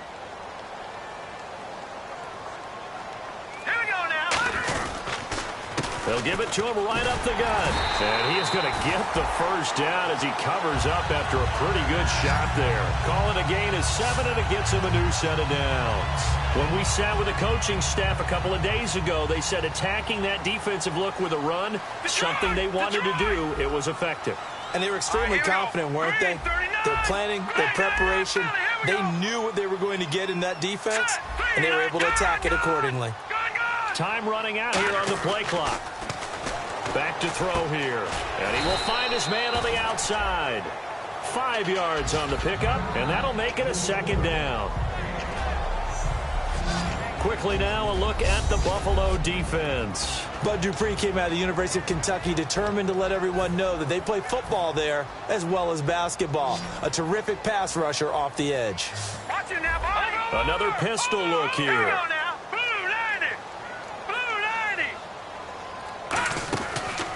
Now a handoff here to his running back. And he will be knocked down hard, but he will have the first down. It goes as a gain of 8, and it moves the chains.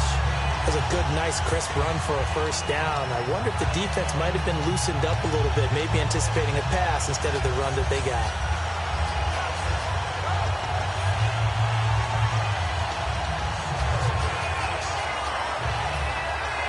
And here comes play number 6 on this drive.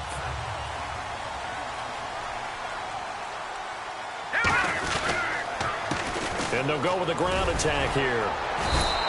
A gain of 3, 2nd down.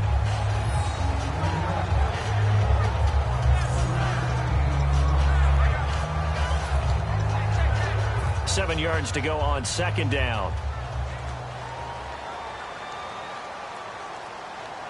All right, here we go. Over. Looking to jam the receivers at the line here. Press coverage look defensively.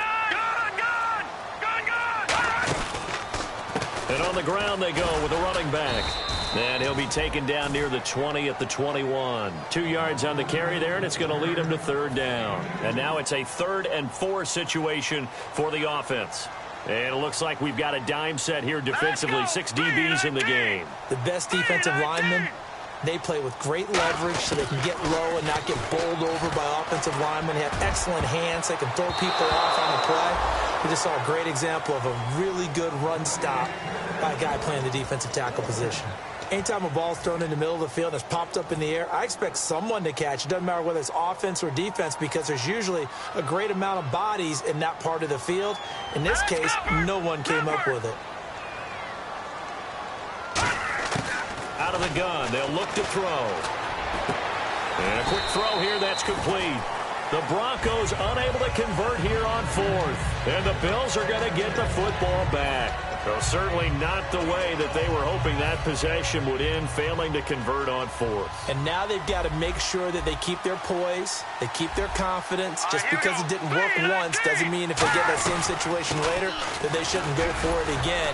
The defense feels great, but the offense, they can't be despondent. 2 yards on the carry there. It'll be 2nd down.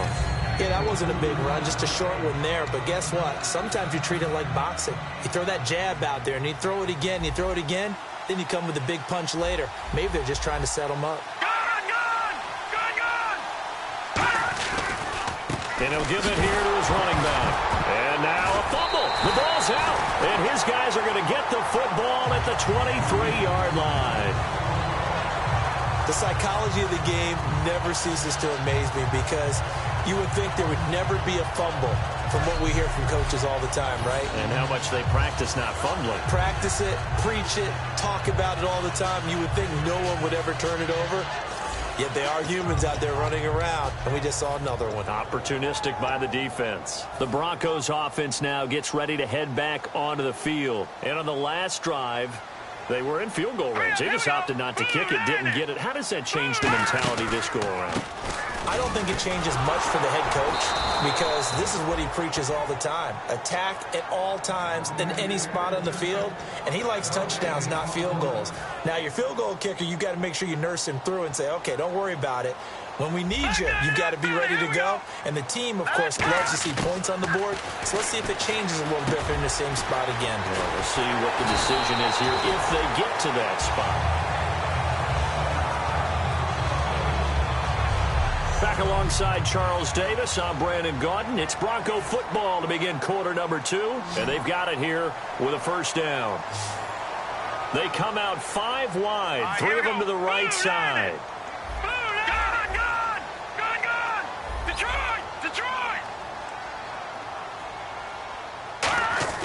Looking to throw.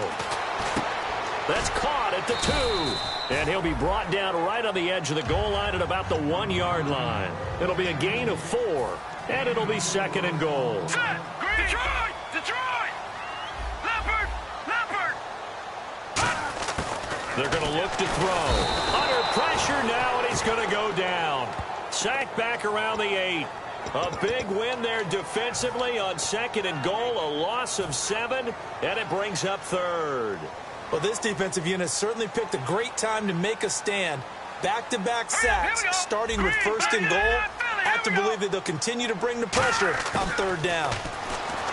Back to throw. That's caught at the 1. And he will take this one in for a touchdown. Their big-bodied receiver, his 6th touchdown of the season. And the Broncos use the short field to their advantage as they cash in for 6. And his kick is right through.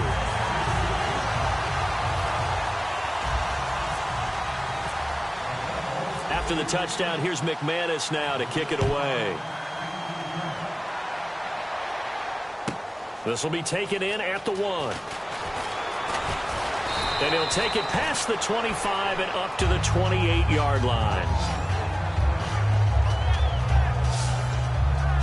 Back onto the field now comes the Bills offense. They are looking to make a bit of a 180. They are sputtering right now. And frankly, I think it's time to call your playmakers together and say, all right, guys, we're going to lean on you through this patch. We need you to get us back on track and get us going in the right direction. So you're calling plays geared to them. Not necessarily that you look at your plays, oh, this hurts the defense. I want the ball in the hands of X, Y, and Z and see if we can move forward. So don't get too cute. Go to the playmakers.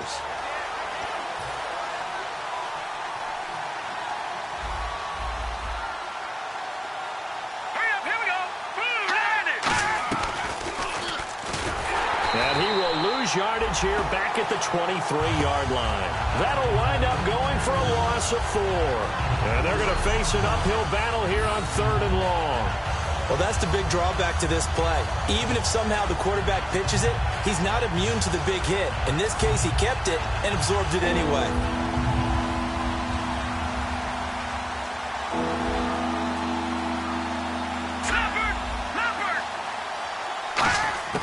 Now on 3rd and long, they'll look to throw. Well, they would have gotten the conversion if he could hold on. Instead, the drop means it'll be 4th down. Punt forthcoming. Timing's crucial in any route thrown, but when you throw an out, so many things are going through the mind of the receiver. Catching the ball, timing it up with the quarterback. Are my feet going to get down inbounds? On that play, all those things going through his head might have caused him to drop it. And he can't field it cleanly. It's loose. And he did get it back, I do think, yes. So no turnover on the punt, and it'll be a 1st down. I know there's no magnet in the ball, but sometimes for the punt returner, after such a scramble, it sort of feels that way, doesn't it? He has it, he loses it, somehow the ball finds its way back to him. Atone for his sin, and you know he's taking a deep sigh of relief right now. And now the Broncos offense, they get set to head back onto the field. And they were able to punch it in the end zone last time. They'll be looking to do that again here for the defense. Obviously, they'll be looking to stop them from punching it back in the end zone. It always is punch-counter-punch, isn't it? And which team has the advantage? Well, let's just go back. Last time on offense, they rolled downfield, got into a good rhythm. You can see a little more bounce in and out of the huddle. You can see the sideline really get into the game. So defensively, you're thinking to yourself, How do we take that away from them? How do we get the advantage back? Let's see what they come up with. I think pressure is always the first way to go. You love pressure. I love it. Let's see if they dial it up this drive. He'll try again with the arm here on second down. And incomplete there. A nice hit. Jars the ball free and brings up third down. Whenever I see an in-route dropped, as we just saw in that play, I'm always thinking that in the back of their mind, they're worried about what's coming at them because they're going towards traffic on that route as opposed to being away from it and maybe having a little bit more space. On third down, he'll drop to throw. And he fires one that's intercepted. A great read, and it's picked off. And he fumbled it. It's on the ground. Room here to run.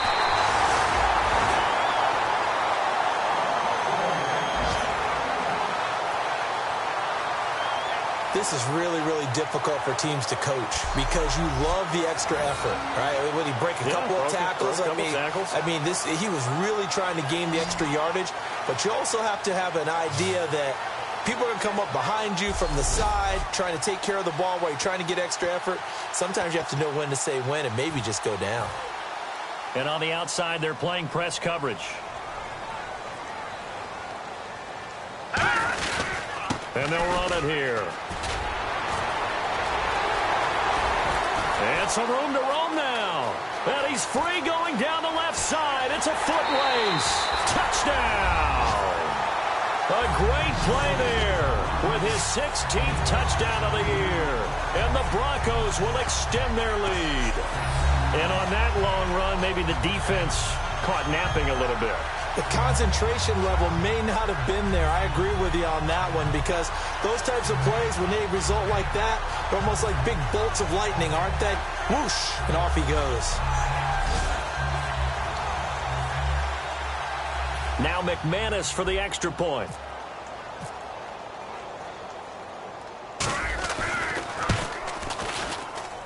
And it is now 21-0.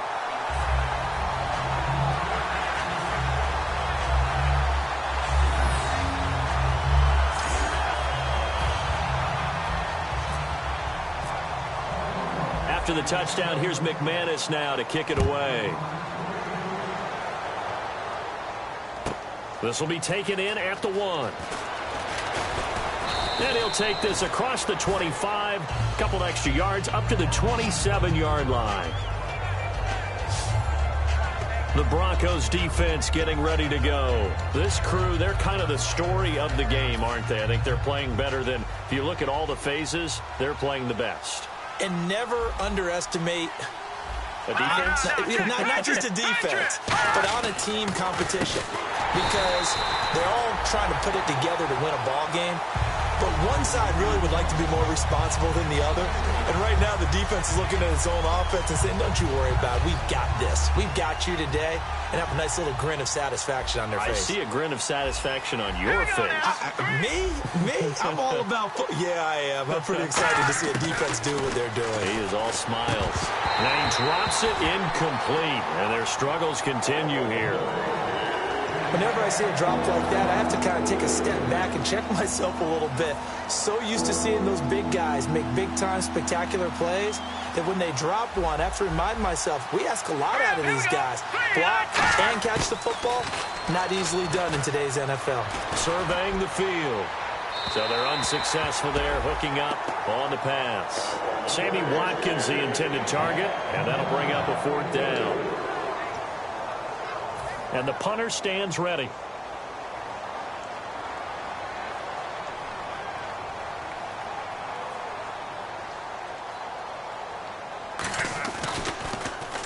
And he gets it away, and it's a laser headed for the sidelines. And this will be out of bounds. Now it's a question of where they'll mark it. And they'll say it crosses at the 11-yard line. Now this Broncos offensive unit ready to head back out onto the field. They're starting to pull away with this one. Early on that first quarter, they didn't look so great offensively. What has changed? Sometimes it's just a matter of doing what you plan to do better. Sometimes you just put that all together and you execute. Other times it's just in a simple adjustment in your game plan, finding a spot that maybe was a little weaker than maybe you thought, and going to that. So many different things, so many different ways, but right now, you got to like what they're doing. They have put distance between themselves and their opponent. Looking to add on here in the second quarter. Going to give this time to the tailback. And he's able to get most of what he needed on the carry there. 7 yards on the gain, and it's 3rd and 2 now. And that's the kind of run that gets everyone excited on offense. And, you know, oftentimes the guys who carry the ball are the ones in the huddle doing the chirping. Right now, I think it's the offensive line telling them, run it again. We are right there about to break a big one. Only a yard on the pickup there, and it's going to leave them with a 4th down. 3rd and 2, and they ran the ball for only 1 yard, and everybody's going to scream at the offense. Well, let's give a lot of credit to the defense on that play. Defensive front out leveraged the offensive line. They got more people to the football. Yeah, they won that battle in a big way, and they're forcing a big decision now by the guys on offense.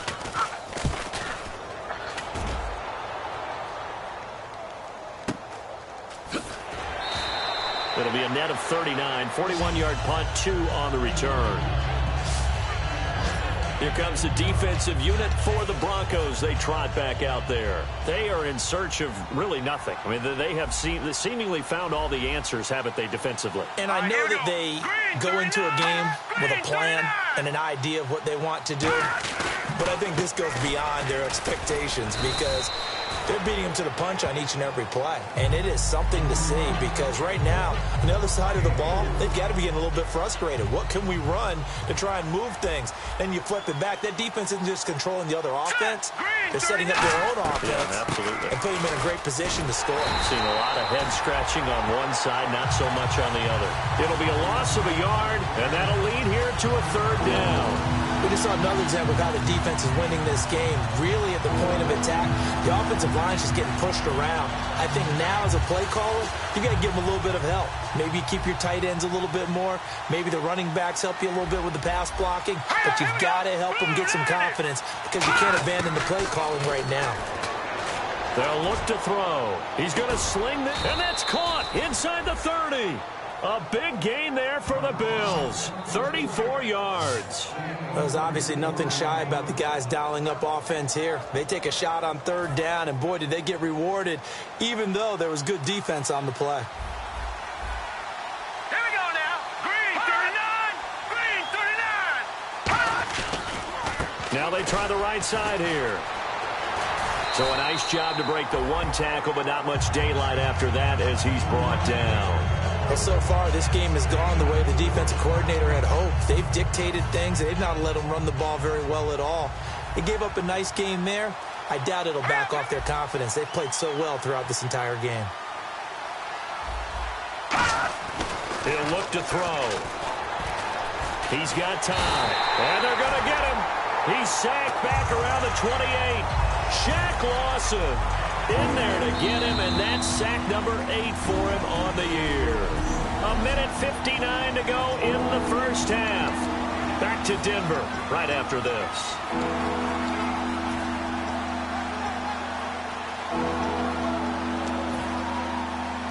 We remind you that coming up at halftime, Larry Ridley will have the highlights and analysis of this first half from our studios in Orlando. And I have a feeling those highlights will be pretty one-sided, too. I think you're right, partner. Under pressure, they got him again. It'll be a loss of 8 on the sack, and it's going to lead him to 4th down. And we say it all the time, have to be able to get rid of the ball sooner than that.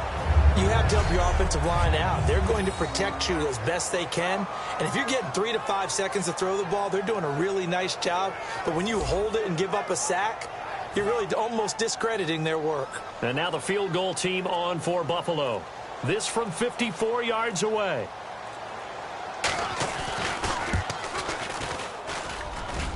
And that is no good.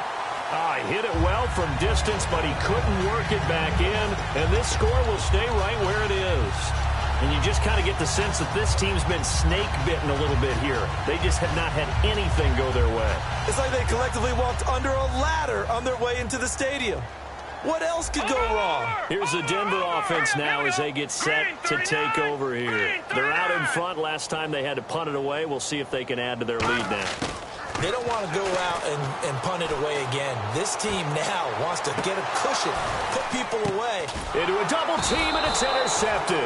A great read, and it's picked off. And that's now the second time he's picked off a pass here in the first half alone. Again, another great read defensively, and you just see him get in the right position to make the play and get his guys the football back.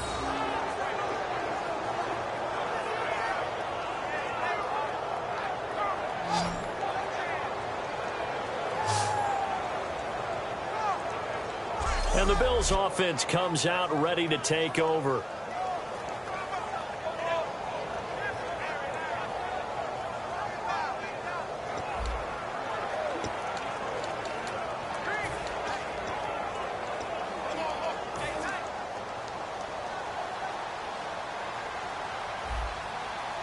One receiver right is Watkins. Green 39! Green 39! They'll come out throwing here to start the drive. He's going to leave this for his running back. It's complete. Call it a gain of 5, and that'll make it second down. Now hold everything here. We're going to get a timeout by the offense. It's just their first, so they'll have 2 remaining here before we get to halftime. Set! Blue 90! Blue 90! Now they'll throw here out of the gun.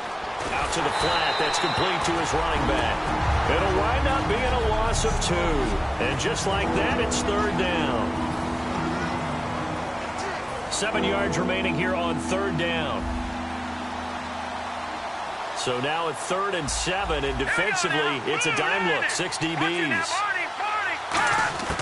Now a shotgun snap as they'll look to throw. Throwing for his running back, and he's got him complete. And the play goes for 19 yards, gives him a new set of downs. And they're going to hurry back to the line now. They go play action here on first down. They'll wind up losing 3 yards here. And it'll bring up a 2nd and 13.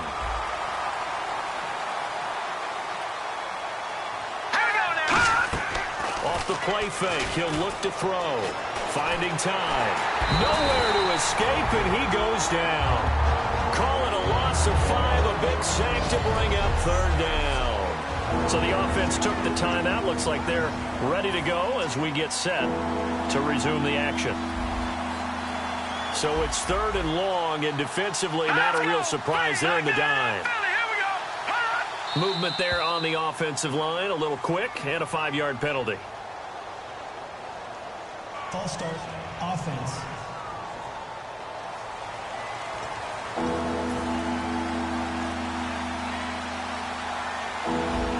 The Broncos going dime. 2 extra defensive backs for third down. Playing pass all the way. They'll run it now out of the gun. And he'll fight forward to about the 27-yard line. Just a 2-yard pickup, and that should necessitate a call for the punt team here on 4th down.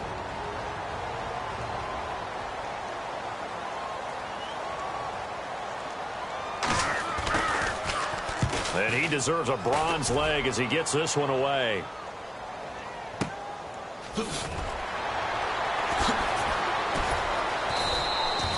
So we reach halftime in what's been a fairly one-sided game so far. As we send you on down to our studios. And never mind, Larry. These 2 teams apparently anxious to get back at it. So both teams have their marching orders, and we'll get going again here in quarter number 3. That'll be taken in the end zone. And he'll take this up past the 20 and down at the 22-yard line. A chance for us to look now at the Bills' defense. They're going to need to do better than they did in that first half. I think any time you give up 3 or more touchdowns in a half, you're not very happy. And maybe you take your scouting report or your game plan. In some cases, you may throw out parts of it. It's just not working for you. That's where the adjustments come in. Guys, that doesn't work. You fall back on things that you've used before that do, and you go out and you give it another shot. They're searching for the right formula.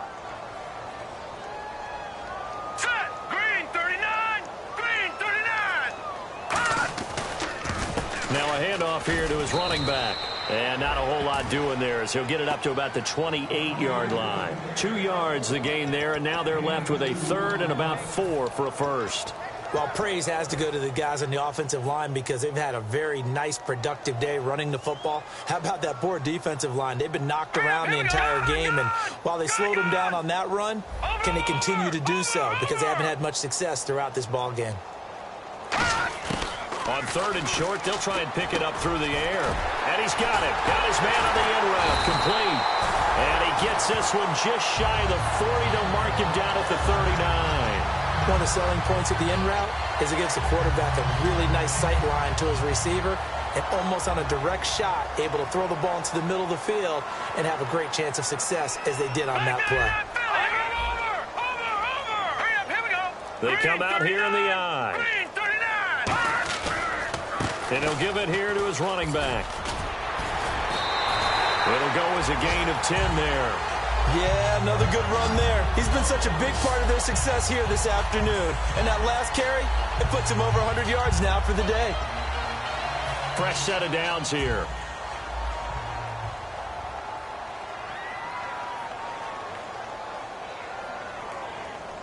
Hurry up, here we go. Green, 39. Green. And to give this time to the tailback. And he's going to fight his way forward here for a modest gain. Call it a gain of 4 on first, and that'll make it 2nd down. I don't care what the emphasis is in the NFL at any given time. Every defense is still going to say their #1 goal every game is stop the run. And right now, they're not doing that, and that really chips away at your confidence. They'll give it to him right up the gut. Oh, he's got some breathing room. 10. Touchdown. A big play there. His 2nd touchdown of the game, 17th on the year. And the Broncos will add on to their lead. Well, let the natural light of today reflect that he is now getting into the end zone 2 times. Look at you. You're a little Ralph Waldo Emerson, is that his name? No, I was just going with the meteorologist. Said it was a day game. I'm here.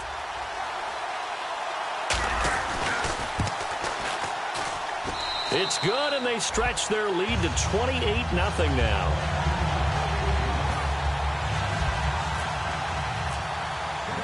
After the touchdown, here's McManus now to kick it away.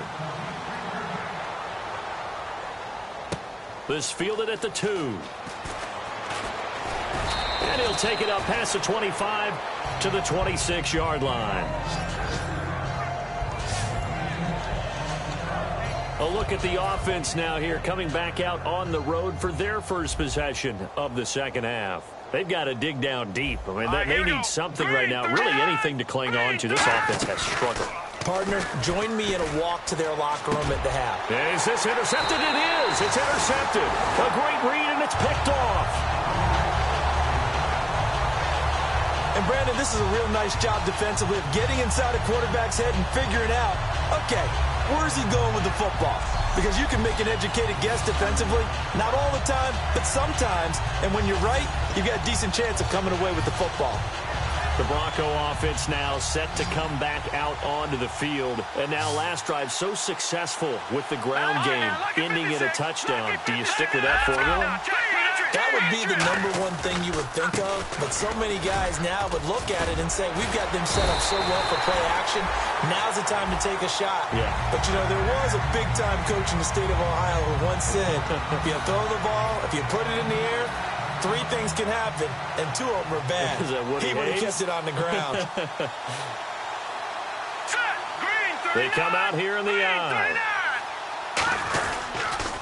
And they'll go on the ground. And some room to work. It's a 7-yard carry to set them up with a 2nd and 3.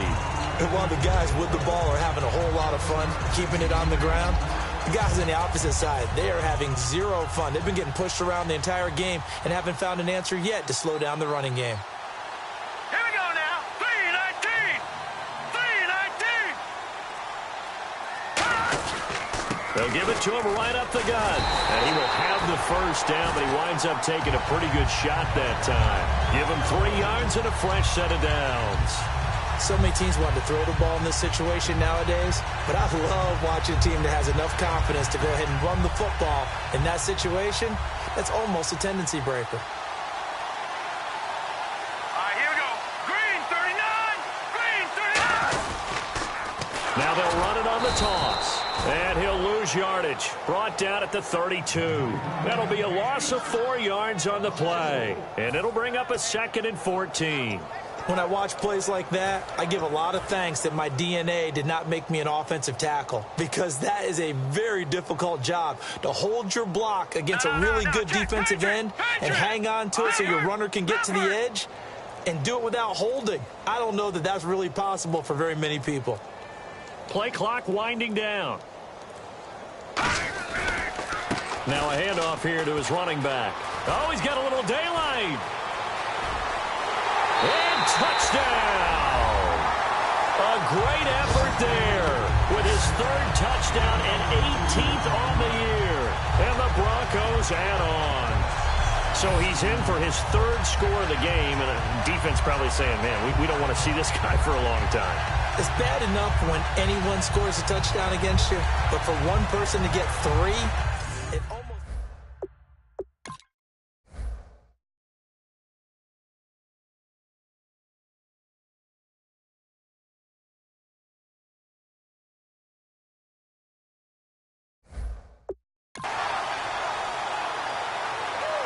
Now McManus to tack on the extra point.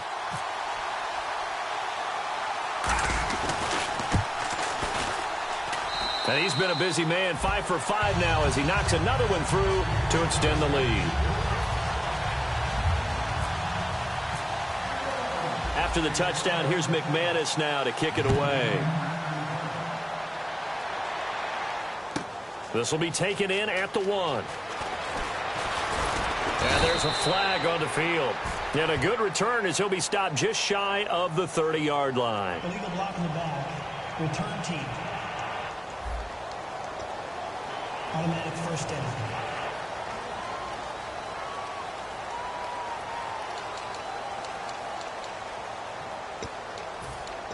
Now the Bills offense gets ready to head back onto the field. They come out here with a 0 on the scoreboard. What was said in that locker room? That's what I want to know. I would love to have been in there, because we often have the feeling that there's a lot of shouting, screaming, people upset. But typically, halftime locker rooms are a lot more clinical than that. And in this case, are they upset that the plays weren't working because of execution? Or did they think they were just bad plays to call? Yeah. We'll find out pretty quickly here if they feel like they had something going, but they just need to do it a little bit better or not. We'll find out. And he'll give it here to his running back. They'll wind up losing 4 yards on the play. And it's going to be 3rd down and a ways to go here, 3rd and 14. And that's another stop for the defense, something we've seen all game long. They've been on fire today. No matter what's called by the offense, they've had an answer for it. One receiver right is Watkins. Now on 3rd and long, they'll look to throw. Finding his safety valve here. That's complete. So he got 3 on 1 tackle, but couldn't do a whole lot else. Call it a 3-yard gain, and that'll bring up 4th down. So much about this game is just understanding situations and then having to execute, isn't it? Guard the first down sticks. Don't let them get there. And they rallied and made the tackle.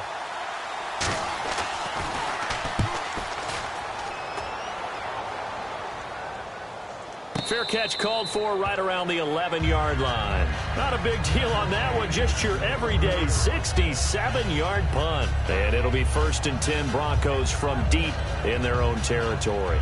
The Broncos offense now gets ready to head back onto the field. They're just looking to do more of the same. They were good in the first half. They've extended their lead so far here in the second half. I don't know, they're just looking good on hitting on all cylinders right now. And sometimes that means a head coach who really has a finger on the pulse of a team may not have anything to say at all. May tell the rest of the coaches a little bit. Just back it off a little bit. This team has it under control. I remember hearing about Bob Knight years ago in basketball, getting ready to give the final speech before the gold medal game in '84. And on the board, Michael Jordan had written, "Coach, after all we've been through, there's no way we're losing tonight." He didn't even give a pregame speech. Wow, interesting. Well, right now, no speech is needed. And they'll try the ground game here with the running back. Back-to-back stops make it 3rd and 10. But he was stopped on that play, but he's had plenty of carries all afternoon. Every now and then the defense is going to win one, but I don't think they'll shy away from handing it to him the rest of the game.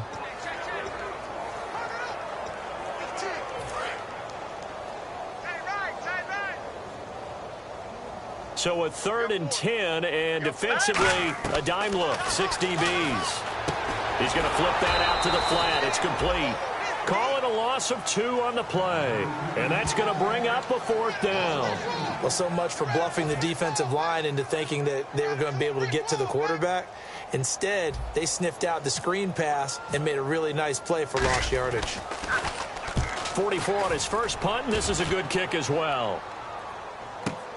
And he'll take it on this side of midfield. Well, he wasn't too far from breaking that. Officially, give him 15. And the Bills are going to take over in great position here with a 1st and 10. Now the Broncos defense coming back onto the field. They simply really cannot be playing any better. They've got the shutout going. I don't know whatever these guys ate before this game, but they should do it every week. Well, that's an alert for the chef then, isn't it? To make sure that's the menu for each and every game, because they are following a blueprint that is working so well for them. And what they're doing is giving their own offense great opportunities to put points on the board. You can't ask for much more if you're a head coach watching your defense control the game. Boy, they have controlled it for sure. We have played 3 quarters. We'll return with more after this. You're watching the NFL on Welcome back now to Denver. And this is a blowout so far as we get set for the 4th quarter. A very one-sided affair. One receiver right is Watkins. Out of the gun. They'll look to throw. Unable to connect there on the pass play.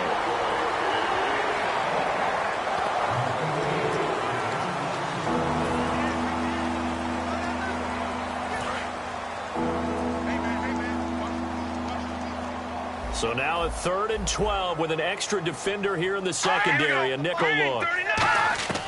From the shotgun, he'll look to throw. That is caught. And he coughed it up. It's picked up by the Broncos. And a big turnover there as his guys will get the football back. Okay, this isn't one where you want to take the game tape and hold it up as an example, do you? I mean, you talk about frustrating all the way through. And that last error, I think that crystallizes it, doesn't it? Absolutely. That's been representative of their entire game still being shut out. And now the Broncos offense, they get set to head back onto the field. They've got the lead. Last time had to punt it, though. What's the key to this drive? I think it's leverage. Big guys up front. You know the motivational speech on the sideline is, guys, give us an opportunity. Protect the passer, create space for our runners, and let's go ahead and get these guys. Low man wins. Let's go do it on this drive. We'll watch that leverage on this drive. The play clock's running down. They'll give it to him right up the gut. And he's going to get this one across the 30-yard line. Give him 12 yards on that one. It earns him a fresh set of downs. When a coaching staff sees their team run the ball this successfully in the 4th quarter, they're really excited, because you can plan for a running game all you want and want to press that advantage when you get it.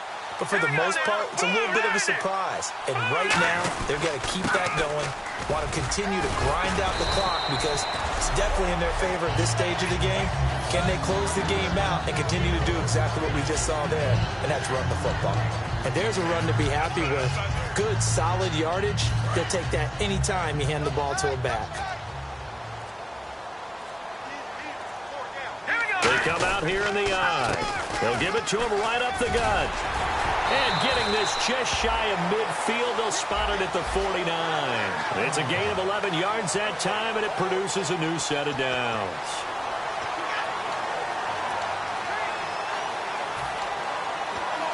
First down and 10 now for the offensive group.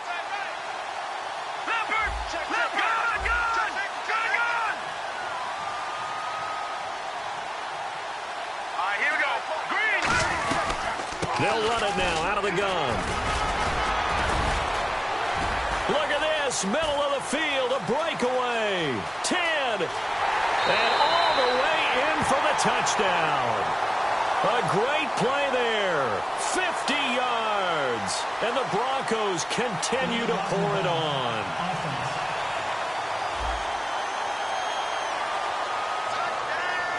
Still first down.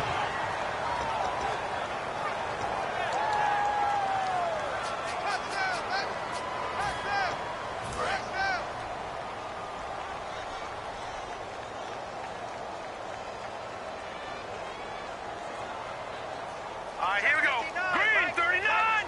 Green 39. They'll give it to him right up the gut. And for one of the few times here today, this run's not going to go anywhere. Officially no gain on the play, and it's second down. So nothing there, but maybe you blame that on the blocking. Yeah, at some point, you've got to win at the point of attack. And on that play, that was all the defense. They made it happen. Here we go now. 319. 319. And they'll go ground game here with a tailback.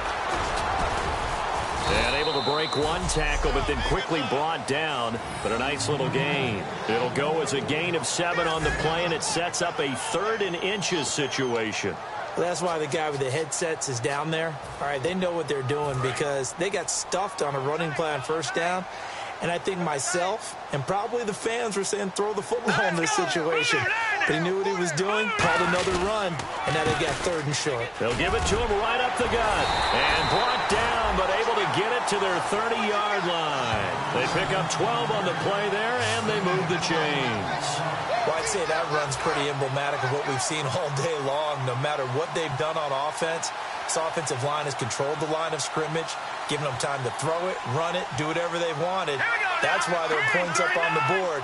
And right now, the psyche of the offense, we're in control, and we can do whatever we feel like doing out here on the field. Call it no gain on the play, and it'll be second down. Great play there off the end. Question, Charles, in a 4-3, you hear about the D tackles a lot. What's the role of the ends? What they want to do is control the edges of the defense. And you always hear about an offense talking about setting the edge in the running game. Well, the defense wants to do exactly the same thing. And the defensive end, often against an offensive tackle, sometimes a tight end, they can't let themselves get hooked and let a running back get outside. Because if they do that, that hurts the integrity of the defense overall. My man, the encyclopedia. Well, they're certainly running the ball pretty well on this drive, and all I remember as a secondary guy was if you're making a lot of tackles in a game, that's usually not good for your defense. You've got to figure out how to keep things in front of you because you know there's 3 levels, defensive line, linebackers, and into the secondary. And if the 3rd level is leading your team in tackles, as a general rule, things aren't going so well for your defense. 2 yards on the pickup there. It'll be 2nd and 8. Sometimes play calls boil down to philosophy. You know you're facing one of the top 10 units against the run in the NFL. So do you decide to keep smashing against them, or do you decide to throw the ball here? Set. Green 30. Leopard. Detroit. Detroit. Set. Green 39. Going to give this time to the tailback. And strong running there as he's inside the 10 and down to the 8-yard line. And still about 3 yards shy of a first as the 4-yard pickup brings it to 3rd down. Now, I can't imagine any celebrations being any bigger than your first NFL touchdown. And this rookie running back is still seeking his. He's not going to get it on that play. Now a handoff here to his running back. And this play doesn't go anywhere. Backwards, losing yardage to the 11. And thus far in this NFL season, no touchdown scored for him, and he's not going to get it on that play either.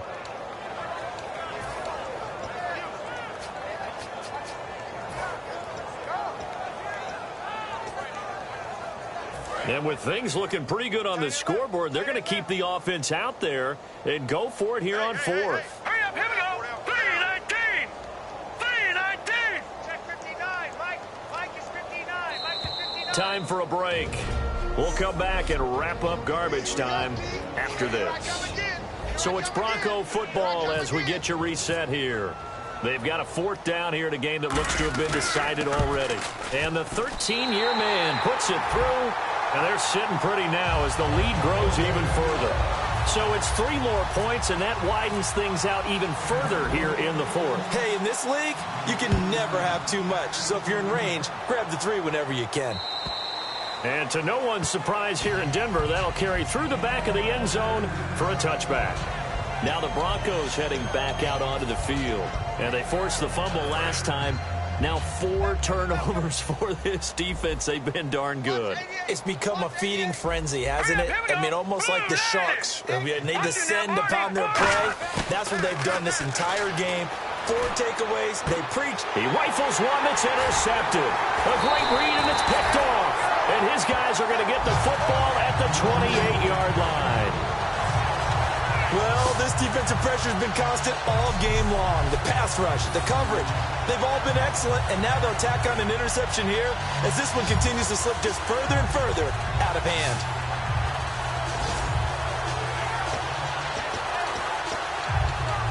Now this Broncos offensive unit ready to head back out onto the field. And they had 3 points last time, but they didn't want 3 points because they were well within range of scoring a touchdown. We'll see if they can do better now. I'm with you on that one. Let's just go ahead and be frank about the whole thing. The only one happy about the 3-point kicker. Exactly. You put it through the post, that's going to help him in contract time. But that offense, they're thinking, let's get in the end zone this time. I don't know if that helped him in contract time. You could have kicked that one through. I don't know about that. Toe bash. I don't know about that.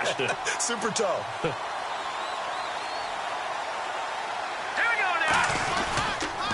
Here And he'll give it here to his running back.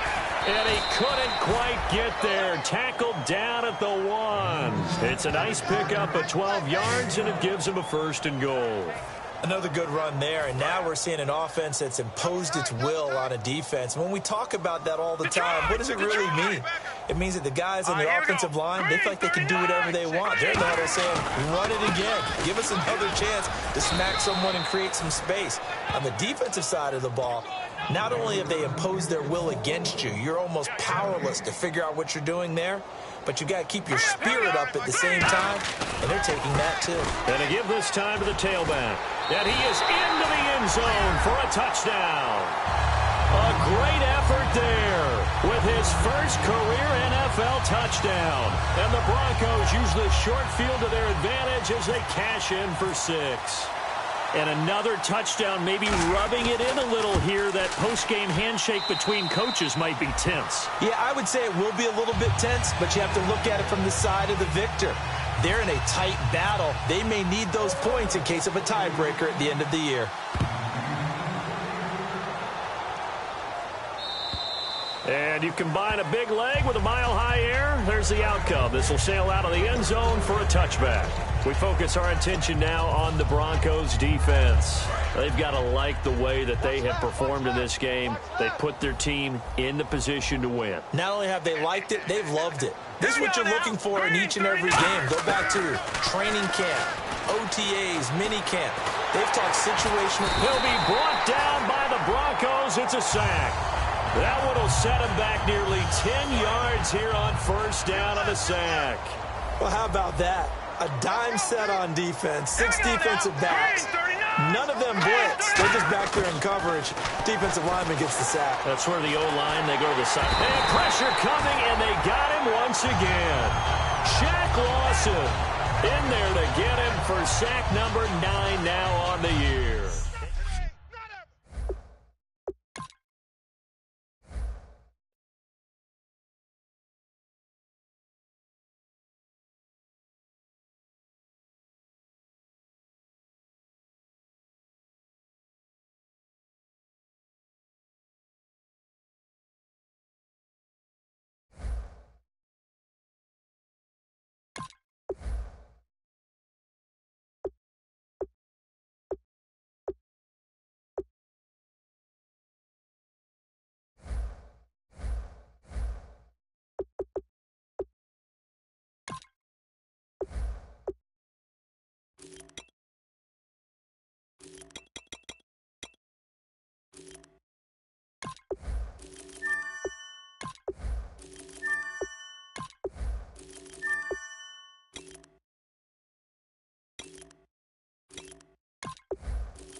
everybody.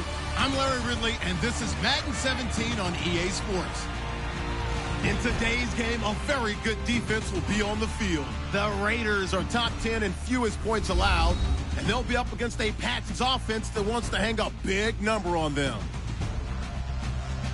So with kickoff approaching, let's send it over to our commentators here this afternoon, Brandon Godden and Charles Davis. All right, thanks, Larry. And after an off-season of questions, football is back as EA Sports coverage of the NFL leads us to the East Bay, Oakland, California. Coming up, we've got what should prove to be a good one between the New England Patriots and the Oakland Raiders. Hi again, everyone. Alongside Charles Davis, I'm Brandon Gaudin. And Charles, we look at the Raiders here entering play. They come in playing reasonably well. Losers the last time out, but winners of 4 of 5 before that. On the other side of the field for the visiting Patriots, and we're in October now, so everybody should be coming into form, shouldn't they? They really should, and what you have now is a full routine established about what you want to get done and full focus on the season. Lurching closer toward the midway point of this NFL season, and we're underway on EA Sports. And a nice return sets him up pretty good here at the 30-yard line. So here comes the Raiders offense now onto the field. And trotting out there, a guy who's established himself as a veteran in this league, now in his 5th year at quarterback.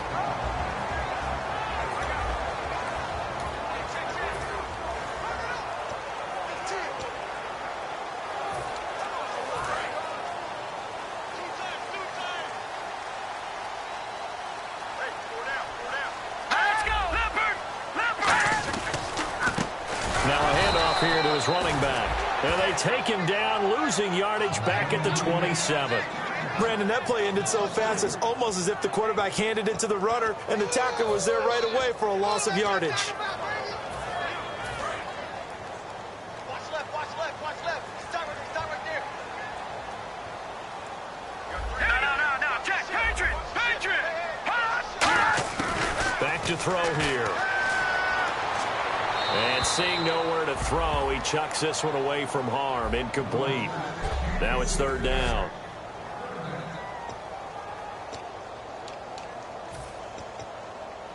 Well, they've gone backwards so far in this series. 3rd and 13.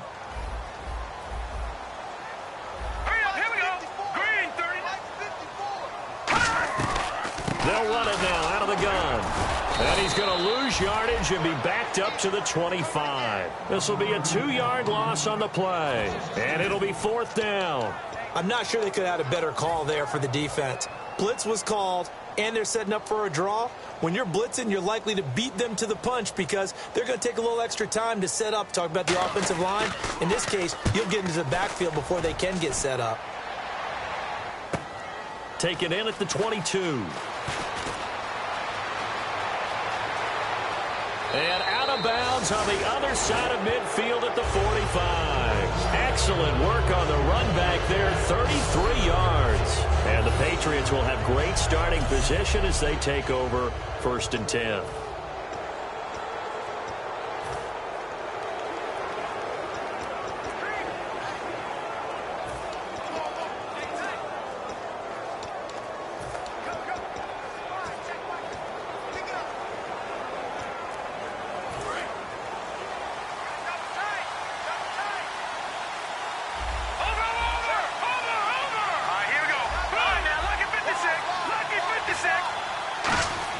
They'll try and start this drive in the air. It's a short one here, complete to his tight end. And he'll get it down on the play to the 37. It's an 8-yard pickup, and that'll make this a 2nd down.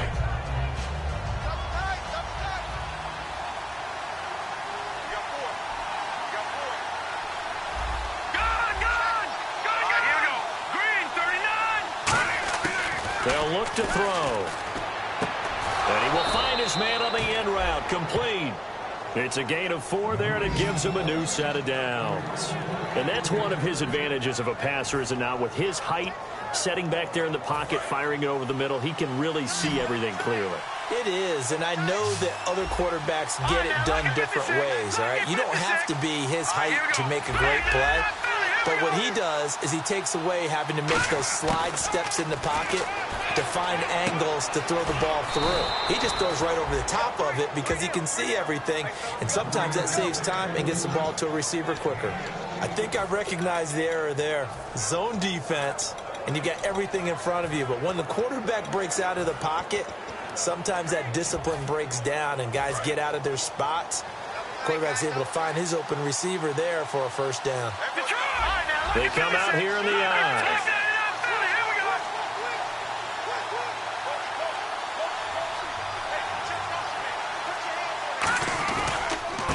And they'll go with a ground attack here. And able to push his way forward here for a good little gain. 5 yards is the tally on first down. That brings up 2nd and 5. See if they stay on the ground for 2nd down.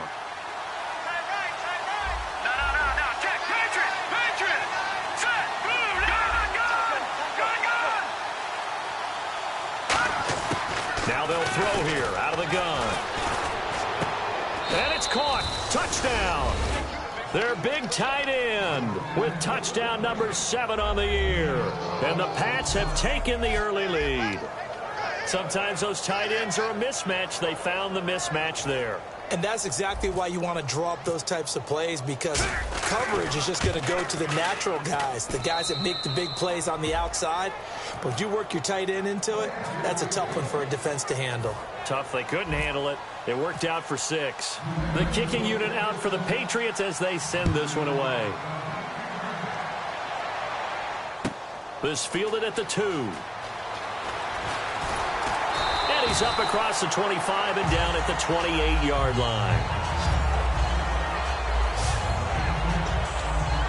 The Raider offense now making their way toward the huddle. And the last drive, their first drive, 3 and out. What changes here, if anything? I think it's making sure the guys that you trust the most with the ball, the biggest playmakers you have, that they touch it on this possession to try and get things moving. So get it to the horses. Without a doubt. They're the ones that typically end up in the end zone. Let's just go ahead and go back through that play with his eyes, because he's got to read his keys. Run or pass right off the top. You're probably going to read an offensive lineman to see if he sets up in pass protection, if he fires out for a running play. The next thing is you're going to check and see what the back's going to do, and if he ends up with the football, okay, now you got to check and see. Does an offensive lineman come downfield and try and block you? Are you going to try to elude him? Are you going to take him on and hold your spot? What are you going to do? In this case, didn't have to do any of that. Saw all of his keys, saw the play in front of him, and ran clean to the ball carrier and finished off the play. And on the ground they go with the running back. Evades the tackler and now some space. And he takes this one down all the way near the 30. An excellent pickup of 34 yards. And play is stopped here. Timeout. It's the defense calling the timeout here. They'll have 2 remaining as we step aside here in this first quarter.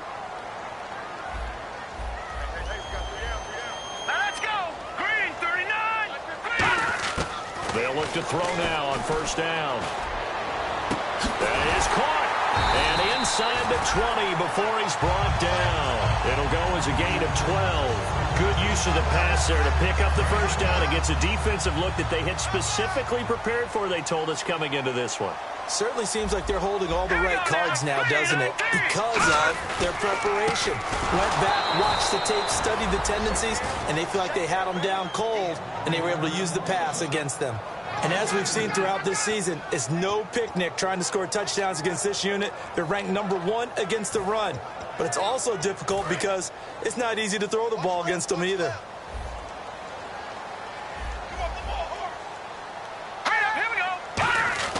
They'll set up a throw. So he couldn't find his man there as it falls to the ground. And now for the first time, we get a look at this defense that was very stout last week. And all they expect to do is continue what they did a week ago. Play terrific defense and not permit that offense to get started.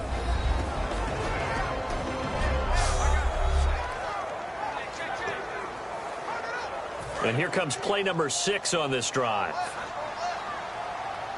An extra corner on the field for New England here on third down. Yeah, another DB. Now a shotgun snap as they'll look to throw. And this time he's got the hook up. It's complete.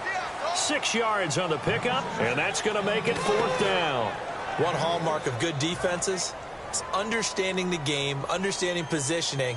And now hang on here. Timeout called by the defense. And that's their second charge timeout here in this first quarter. They're down to 1 remaining.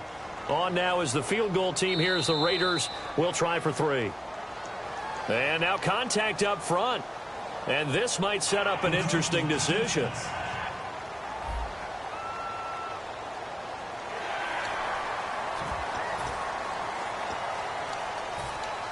On now is the field goal team. Here's the Raiders. We'll try for 3.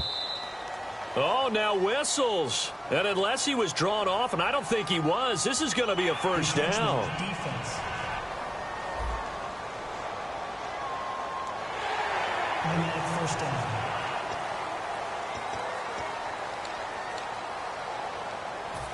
So the defense had a chance to catch their breath, and now they're back out and ready. Let's go! 3-19!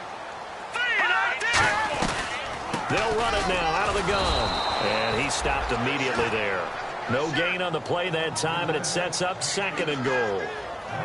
And he had a great read there from his free safety position. And, Charles, you know with those guys, it's all about their eyes. They have to be laser focused. yeah, I had to fake my way through it when I was playing, but now I can see exactly what they're doing. And on that play, he obviously had no presence to feel like he's being pushed for a pass. And without that, that allowed him to get up to the line of scrimmage and hold him to no gain. That'll wind up going for a loss of 4. And that is going to set up 3rd and goal. One thing I know, defensive coaches love it when they don't have to invite their players to the party. This strong safety, you never have to ask him twice to help in run support. He's going to arrive and in a bad mood. And let's see 6 defensive backs out there. They're in the dime here on 3rd and goal. And probably the wise decision there. No one open. He just throws it away. And that keeps the field goal on the table as it's 4th down. On now is the field goal team. Here's the Raiders. We'll try for 3.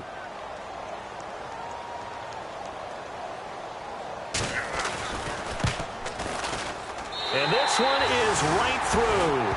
And they are on the board, but still trailing. It's 7-3. And that field goal caps an 11-play drive. It's a lot of offense to run to only get 3 points, but they'll take them. Anytime you can put anything on the board, you run to your sideline somewhat happy. And he'll wind up getting an extra couple yards here for his trouble as he'll bring this one out to the 27. The Raiders defense getting ready. See if they can regroup a little bit. They gave up the touchdown last drive. And you know from our meetings with coaches all across the league, one of their pet peeves, when teams get down, a lot of these guys now, they want to treat it like it's a video game or something. Hit reset. Let's start over, coach. Out of the first 2 series, they don't even matter now. Let's play again.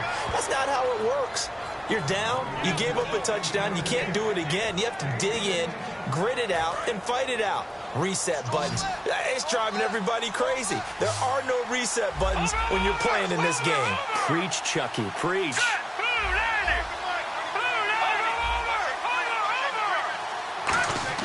Now on 1st down, he'll drop to throw it.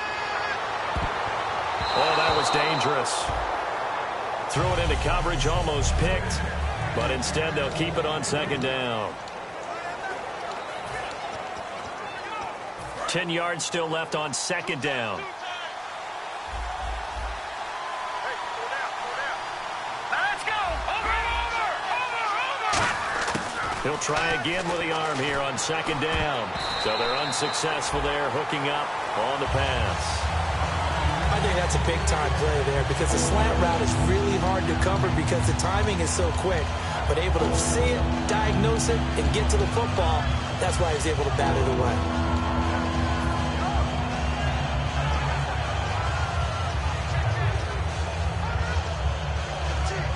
So a ways to go here on 3rd and 10.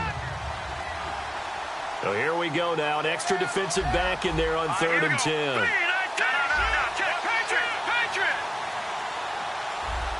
They'll need to get the play off quickly. On 3rd down, he'll drop to throw. That is caught. And taking it across midfield and just shy of the 40. They call it a gain of 19, and it moves the chains. Well, clearly one of his advantages as a passer is his height. Sit back in the pocket, fired over the middle. That makes things tougher defensively, doesn't it? It really does, because your goal is to move the quarterback off his initial spot when he gets his drop back completed. But when you have that type of height, he can stay in there if he's willing to take the hits and just fire over the top, which saves him time and actually completes a play a little bit quicker than it normally does for a quarterback who has to slide and find open space to throw. And he'll give it here to his running back. And he will have the first down, but he winds up alongside Charles Davis.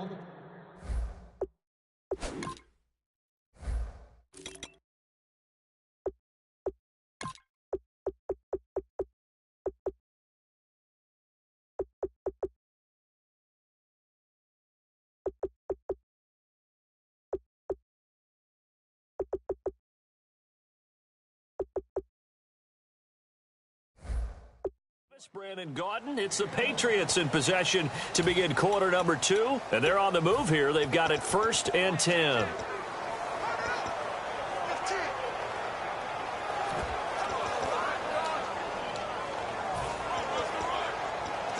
And here comes play number 6 on this drive.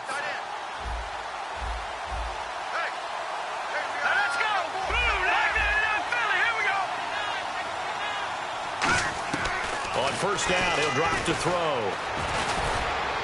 That is caught. And down he goes, taking it inside the 10, just shy of the 5 at the 6. And when you're playing a quarterback with some experience and some moxie, you enter the danger zone when you decide to blitz him, because if he's able to diagnose as he did on that play, he can hurt you downfield. He reads defenses so well, doesn't he? He really does, and the best part about that play for him, I don't think that was his primary target. I don't think so either. I think he had the read, figured out where the blitz was coming from, and went to a secondary target for a really nice game. Time running out here on the play clock. And he will take it in for the touchdown. Their dangerous wide receiver with touchdown number 12 on the year. And the Patriots add 6 to their lead. Coons now here to tack on the extra point. That score was not a game clincher by any stretch of the imagination, but the other team now has to be careful to not let this game begin to slip away.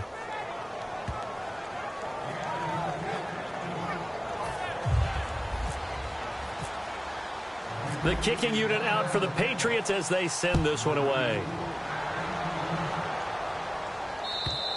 And this will not be returnable. It's out of the back of the end zone for a touchback. The D for the Pats. The Patriots heading back onto the field now. And they did well down near the goal line last time, forcing him to settle for a short field goal. And in today's day and age, settling for a field goal of that distance is amazing. You can get 3 points now, or it's going to give you only 1 point for the extra point, which will be a little bit longer. But they have to feel fantastic about only giving up 3 in that situation. It could have been so much worse. Yeah, could have. Now can they carry that over? Today's NFL, these big guys are featured receivers. They move them all over the place to try and find good matchups, and they had one. They were just unable to complete the pass. Here we go. They'll run it now out of the gun. And he powers his way up past the 30. They get 6 here after the incompletion, and it'll leave them with a 3rd and 4. After watching that play and result, I go back to when we sat with the offensive coordinator, Brandon, before the game and said, how are you going to move the ball running it against the #1 defense? He gave us no indication, didn't tip his hand at all, so we have to see how this unfolds as this game moves along. It'll go as a gain of 6 that time, and it moves the chains as well. And there's a completion to the tight end, and look at the size of these players nowadays. At that spot, 6'4", 6'5", and up. A lot of guys used to be basketball players, somehow came back to football. And that's really good for the game of football. You're getting better athleticism, great hand-eye coordination, guys who know how to control their bodies when they run their routes. Give him 3 on the play, and it'll make it 2nd down. Everyone's got to be able to catch the football. Doesn't matter what position you play, but if you're on offense, be aware a ball may come your way.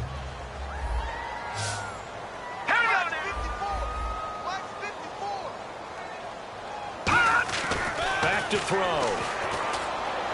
He's got time in the pocket. Now he'll dump it underneath to his running back. Complete. Give him 6 on the play, and that's going to make it 3rd down and less than a yard. I know most of the time when the ball's in the air, you're thinking wide receiver, tight end, but running backs, they can be a big part of any passing offense nowadays. Let's go! They'll run it now out of the gun. Just a 1-yard pickup on the play, and the Raiders are going to get a new set of downs. Smart approach there, using the run to pick up the first. And that was a defensive setup they prepared for this week, knowing that keeping it on the ground was the best way to attack it. And that means also that they're able to read them pretty well. All the things they prepared for, when they get to the line of scrimmage, they see it in pre-snap recognition and know exactly how to attack based on their planning and preparation. A gain of 4 on the play, and it'll bring up a 2nd down. Completed pass play. Now let's see if they go back to the air or to the ground. So many things have to come together just right for a screen pass to break for big yardage. The blocking, the timing of the pass to the runner, everything has to fit together just right. But on that play, the defense was able to disrupt things and hold it to a short game. Give them 11 yards that time and a new set of downs. And now the passing game here in the 2nd quarter starting to heat up a little bit. Don't you feel the rhythm starting to happen, right? You see it. Now the confidence is starting to rise. I think now as a play caller, because that has happened, you lean on it a little bit more. You don't go totally away from running the football, but you do say, guess what? We can throw it. We can throw it well with a whole lot of confidence. I can't help it. I'm just sitting back in admiration right now. This defense tells everyone that plays against them, you're not beating us running the football. That's who we are. That's what we're about. It's not going to happen. If you're going to beat us, you better pick another way. Only 3 there on the pickup, but that's enough to move the chains. Now, that result is no surprise. This team is bringing back memories of what? The 85 Bears, the 2000 Ravens. Those teams were so great against the run. It made you abandon any plans of doing that when you played against them. And there's a flag on the play. False start, offense. Well, just play after play after play on this long drive for the offense.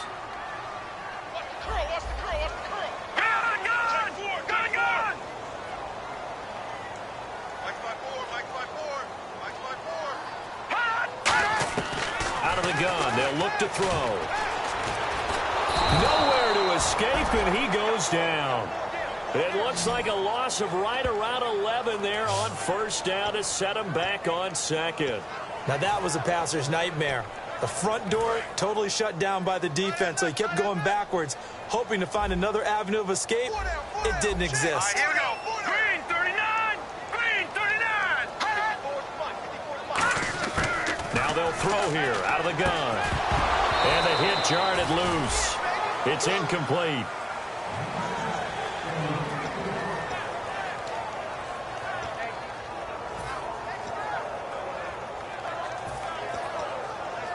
And the seemingly endless drive continues. The Patriots going with a dime package here. 2 extra defensive backs on 3rd. From the shotgun, he'll look to throw. Surveying the field. That is caught. Penalty marker is down here. Illegal block in the back, offense.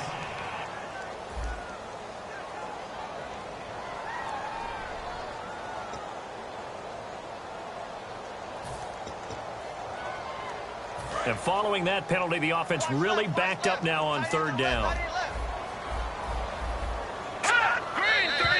Now whistles here, and I believe one of the Raider linemen might have been moving. False start, offense.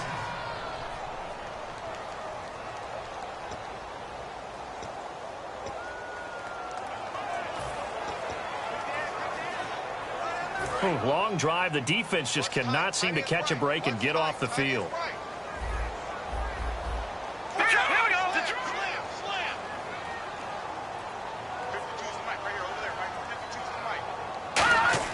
Now on 3rd and long, they'll look to throw. Now he'll dump it underneath to his running back. Complete. Call it a gain of 3. That's certainly playing down and distance very well by the defense, isn't it? Take whatever you want underneath, by all means. On 4th down, here's the Raider punter Marquette King to kick it away.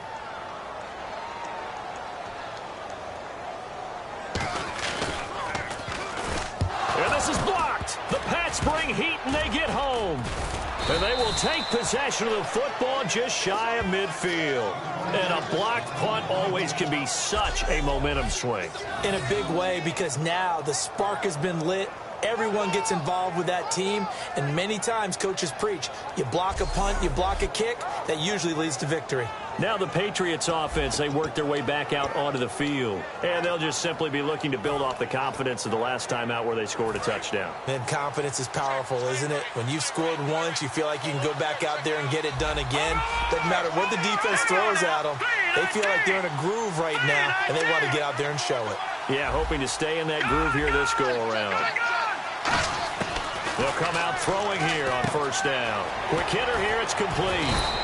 17 yards on the pickup there, and the drive will continue.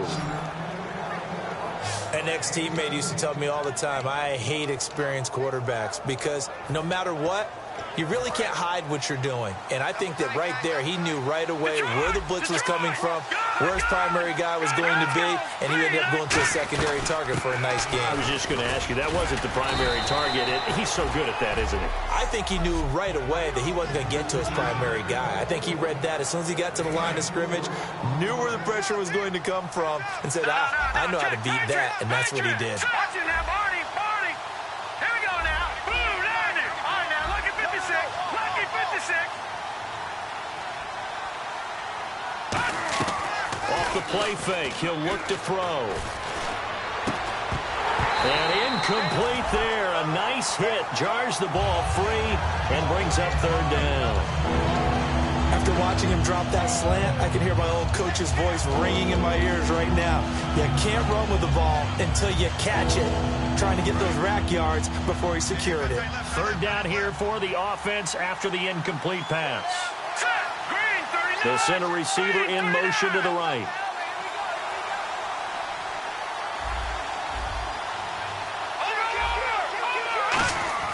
Out of the gun now on third down. And he fires one that's intercepted. A great read, and it's picked off. And his guys are going to get the football at the 28-yard line.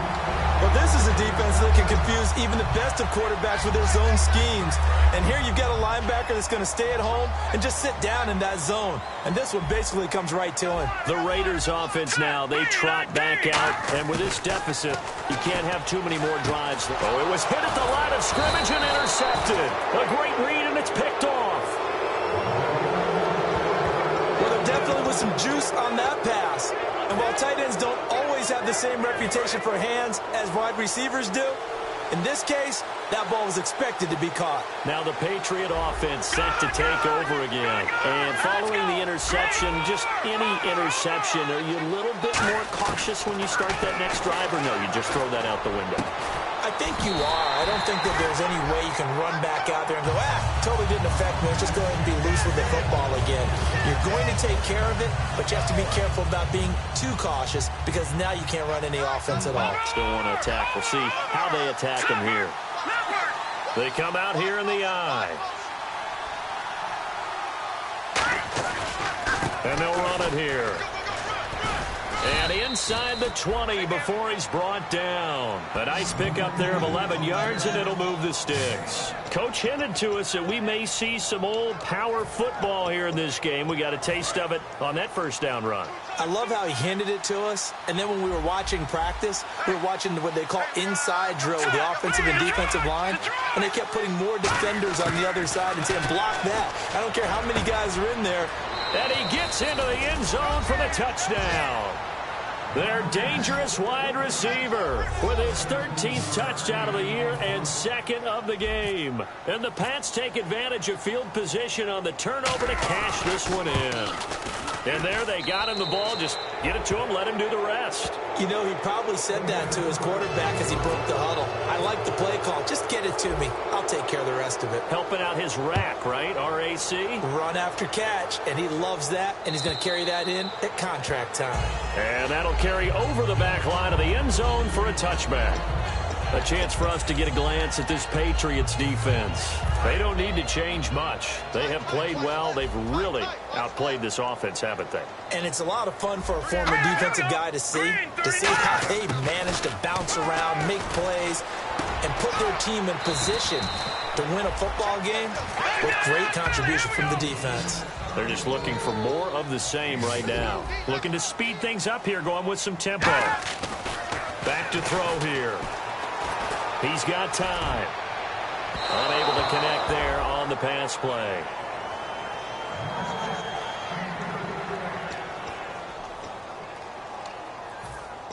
Incomplete pass on second down. Let's see what the offense draws up here on third. Now a shotgun snap as they'll look to throw. Finding time. And he'll just toss it away. So he throws it away, and that brings up fourth down. Here's Marquette King now to kick it for Oakland.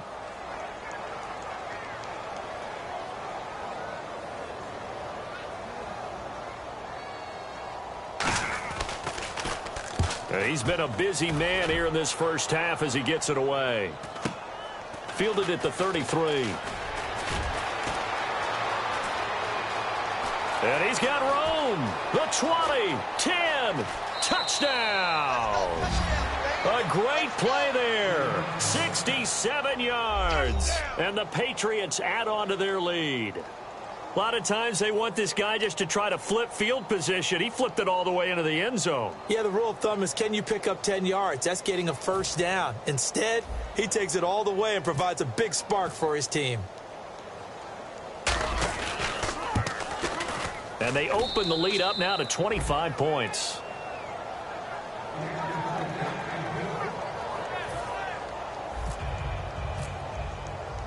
So after the punt return touchdown, let's see what their opponents can do with this kickoff.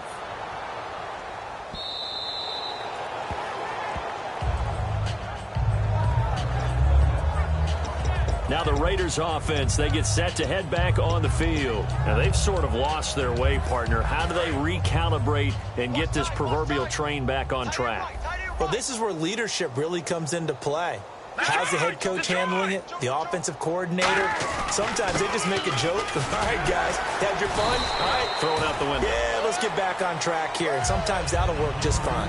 I guess it's time now to lean on that leadership. Second down following the run.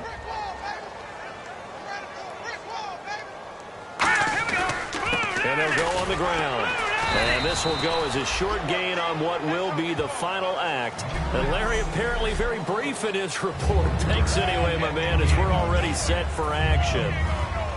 Both teams appear ready for the fight ahead, and we resume action here in quarter number 3. This fielded at the 2. And he'll get it up to about the 26-yard line, just across the 25. The Patriots offense now, they work their way back onto the field. They built a good first half lead. Now they have a chance to add on to it. And what I'm thinking is that the offensive staff spent the entire halftime just working with them on, here's what we think they're going to do to attack us in the second half. Nice first half that we've had, guys, but be prepared for some change-ups. We're going to see them when we kick it off in the second half. See how they handle any adjustments that might be made defensively. Detroit! They'll bring one of the tight ends in motion left. And a give this time to the tailback. And a cut to the left sideline. And he gets this one to midfield before he's brought down. They give him 17 yards that time, as that'll move the chains. Well, that's the desired outcome coming out here in the second half, of being able to run the football and establish a little bit of pace and maybe even a bit of dominance at the line of scrimmage, and they want that to continue. Way too early to think about this being ball control time, but the way they're running it, you got to think they may want to continue that and see if they can go ahead and grind their opponents into submission.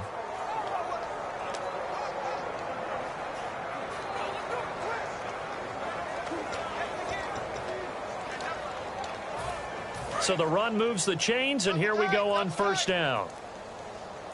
Detroit! No. Check. Play clock winding down. From the midfield stripe, they'll look to throw. That is caught. And now off to the races down the right side. Touchdown.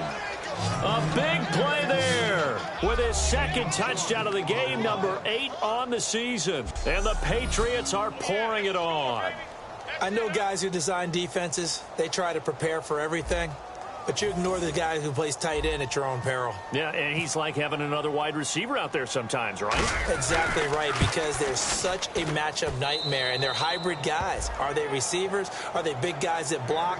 How about the one we just saw there? Catch it and go. Run after catch all the way into the end zone. The kicking unit out for the Patriots as they send this one away. This fielded at the 2. And he'll take this one near the 25, call it the 26-yard line. And making their way back out there now, the Patriots defense. This crew, they're kind of the story of the game, aren't they? I think they're playing better than, if you look at all the phases, they're playing the best. And never underestimate a defense? Not just a defense, but on a team competition. Because the Pats are going to get there. Down he goes. Sheldon Rankins in there to bring him down for a loss of 7. You know, on these types of plays, we're always looking to assess blame. Okay, where did it break down? Sometimes it's just a great play.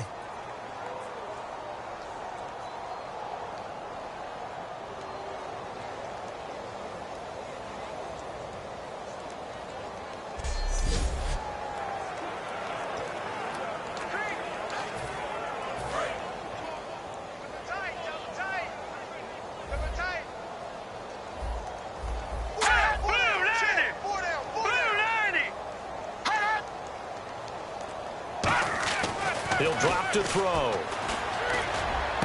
Going right side here, and that's complete. And he gets this one just shy of the 40. They'll mark him down at the 39. He had time, was able to survey the field and find a soft spot in that zone coverage. And that's where it gets difficult for a defender, Brandon. You go to your spots on the field that you have to cover, and when the offense finds an area that you're not in, that's where they throw the football. They'll run it now out of the gun. And he is going to lose yardage here. He'll wind up losing a yard on the play, and that'll bring up a 2nd and 11. When you're putting together a formula for winning defense, it's exactly what we're seeing in this game. Controlling the line of scrimmage, attacking, and changing everything so that now they're playing in the offense's backfield. They're playing an excellent game. Here we go. 3-19. They'll look to throw here. And he's just going to get rid of this thing. To no one here. He throws it away, and now it's 3rd. Hey, 80's yours. 80's yours. 3rd and 11. And some extra depth in the secondary here. They're in the dime. They'll drop to throw. And he'll have his man. That's Cooper. And he's taken down, but not before getting this across midfield and just shy of the 40. And when an offense is doing a nice job selling the play-action pass, a lot of responsibility shifts to the linebackers. They're the ones that have to determine run or pass and get to the proper places on the field. Hurry up, here we go. Green 39. Green 39. They'll look to throw now on 1st down. He's got time in the pocket. Nowhere to go here. He lost the football. It looks like a 12-yard loss there on the 1st down sack.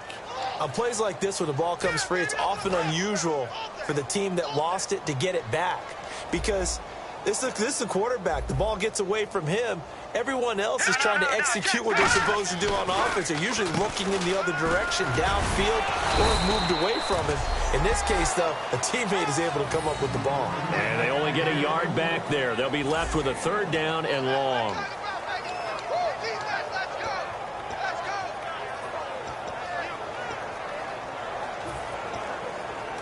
Offense walks to the line for play number 7 of the drive.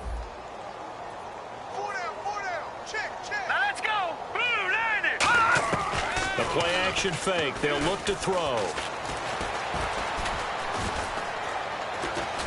Escapes the sack. He's going to wind up and air it out. And a shot taken on 3rd down, unsuccessful. 4th down now. The best receivers we know always tease their quarterbacks that, hey, no matter what you do, you cannot overthrow me. Well, guess what? That's exactly what happened on that play. Normally, they time it up pretty well, but on that one, he just overshot him.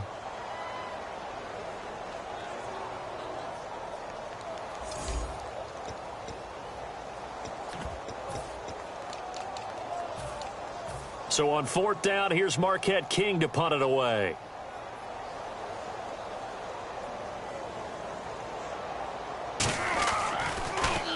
And now a high kick here as they'll try to cover this one. And that'll hit at the 5 and go into the end zone for a touchback. Out comes the New England offense to see what they can do this time. They're continuing to rock and roll, and at intermission, you know, maybe sometimes you fear after such a good first half of a letdown, but that wasn't the case. And what I remember most about being in those situations is exactly what you're talking about. You almost have that sense of satisfaction. You're like, we're doing really well. I remember one time someone saying, winning's fun, but so is playing really well. Why would we want to do otherwise? That was the message, to keep the intensity up, to keep things going, and that's exactly what we're seeing here from this team. Yeah, it's helped them extend their lead. Green 39. Double dog, that's the way. Now a handoff here to his running back, and he is going to get the first down as he covers up after a pretty good shot there. And that's a nice pickup of a first down on that second down run. And at that yardage gained, they can run that play on any down. So they pick up the first down after the run, and now they approach for the fresh set. Good. Now let's go. 3-19. Black 99 Philly. Here we go. And they'll try the ground game here with the running back. And he'll be limited to a short gain up to about the 34-yard line. Give him a couple on the carry there. 2nd and 8.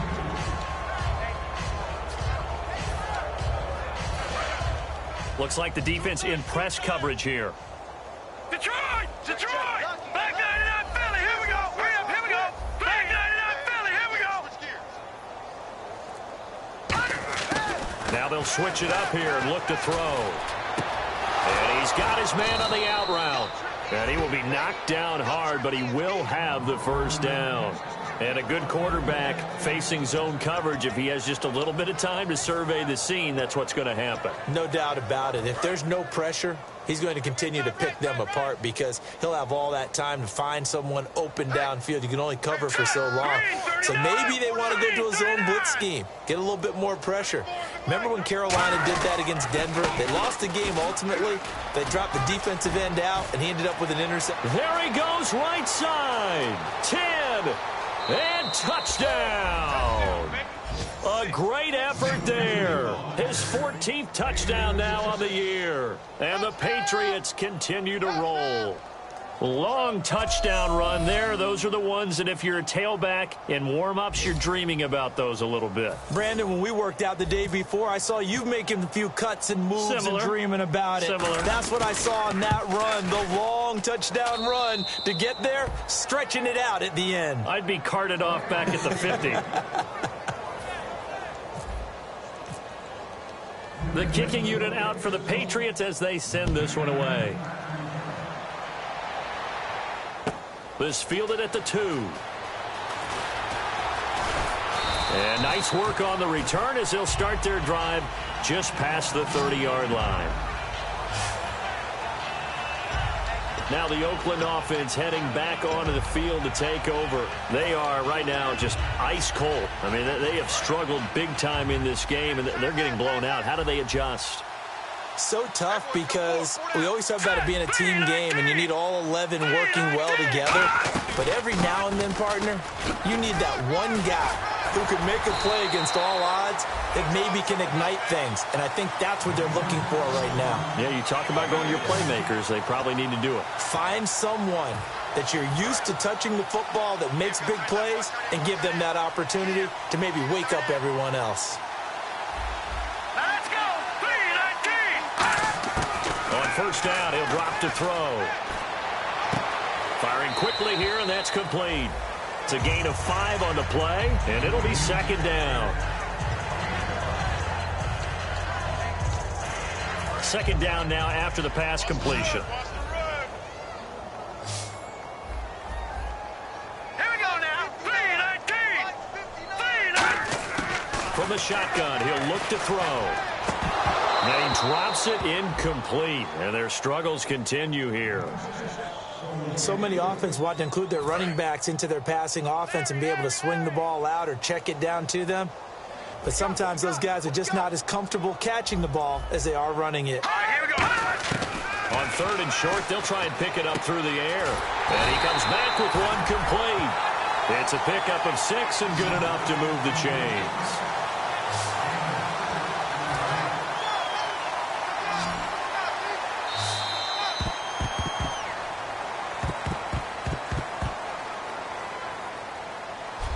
Back now in the East Bay. And this is a blowout so far as we get set for the 4th quarter. A very one-sided affair. 4 down, 4 down. Back to throw now on 1st down. And he will find his man on the outside. And he works it to the 30-yard line here, right at the 30. Give him 9 on the play, and it'll be 2nd and about a yard. Offense readies for a 2nd and 1. Green 39. Green 39. Again, he'll drop to throw. So he couldn't find his man there as it falls to the ground. Amari Cooper, his intended receiver, and it's 3rd and short. Now 3rd down, less than a yard. Watch left. Stop right there. One receiver to the left is Cooper. They'll look to throw for it on 3rd and 1. He's going to leave this for his running back. It's complete. And he will have the 1st down, but he winds up taking a pretty good shot that time. Let's give a little credit there. The offensive play caller sensed that the screen pass was available. Whenever you're getting a lot of heavy pressure towards your quarterback, that's when you're thinking about running the screen and using that pressure against the defense. And it worked very well there for a 1st down. So they're unsuccessful there, hooking up on the pass.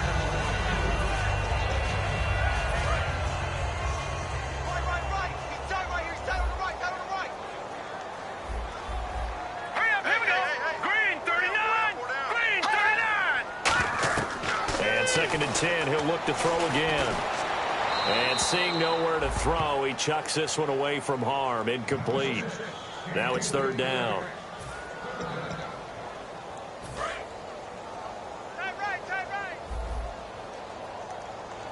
Looking to jam the receivers at the line here. Press coverage look defensively. On 3rd down, he'll drop to throw.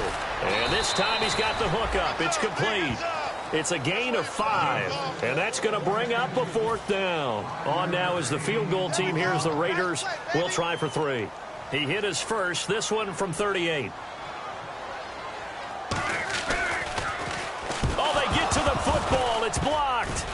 It's picked up. A live ball here, remember. Well, that field goal block pretty much sums up the day for them, doesn't it? Boy, it really does. What's the word we often use? Symptomatic. It's just been a sign of how this one's gone. Give a lot of credit to the guys who got in and blocked the kick. They've had the advantage all game, and they continue to press it. The Raider defense now, here they are as they get ready to trot back onto the field. And with this deficit, let's be honest, it's time for them to get a stop. And partners, you understand very well from our time together and visiting with coaches, defensive coordinators tend to be a little more emotional, a little more high-strung than others. I have a feeling that speech came out about taking a stand and bowing up in this possession. Yeah, that's where this word pride comes out, right? In a big way.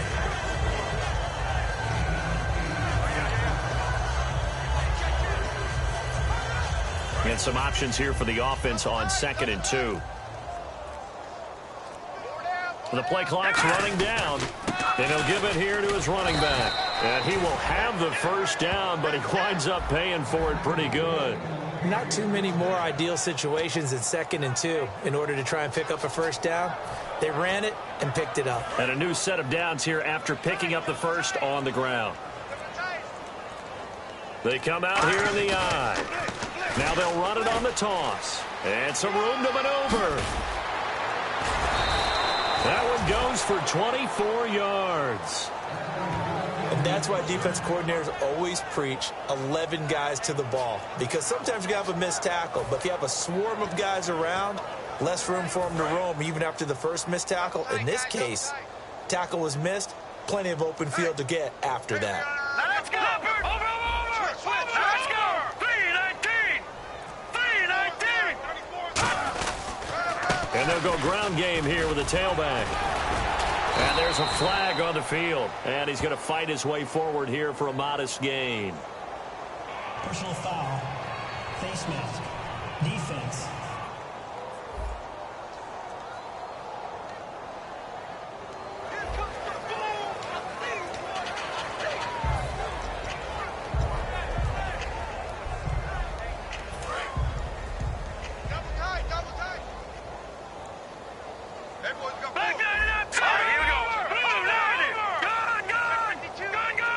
They'll bring a tight end in motion left. They'll give it to him right up the gut. And he takes it down to the 10-yard line. That one good for 17 yards, and now they've got it 1st and goal. And he continues to pile up the yardage. That puts him over $150 now. And this defense has really had its problems trying to keep him contained. And now inside the red zone, the offense will operate. They'll need to get the play off quickly. Now they'll run it on the toss. And able to push his way forward here for a good little gain. It'll be a pickup of 4, and it brings up 2nd and goal. I like the call. Inside the red zone, running the toss. Why? They want to get to the edges. They want to see if guys who don't normally make a lot of tackles are willing to actually do that. That usually means the guy's in the cornerback position.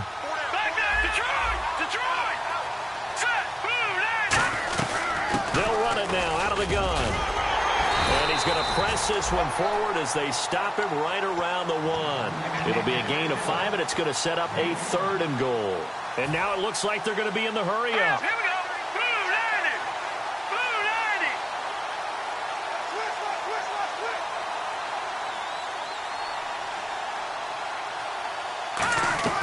They'll look to throw on 3rd and goal. That's caught at the 2. It'll be a loss of 1, and that will bring up an interesting decision here on 4th and goal. And not what you're looking to do on 3rd and 1, completing the pass, but going backward. I have zero explanation for that because 3rd and 1, you just figure snap, throw, 1st down, right? Easy play, but end up losing yardage on it. That's hard to account for. Now they'll run it on the toss. And he is into the end zone for a touchdown. A great play there. His 3rd touchdown now on the year. And the Patriots are pouring it on.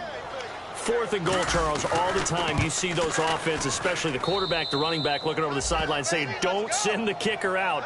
There they did it, and it paid off. It's really nice to see what they wanted actually done. And how about the coaches getting their faith rewarded by a touchdown?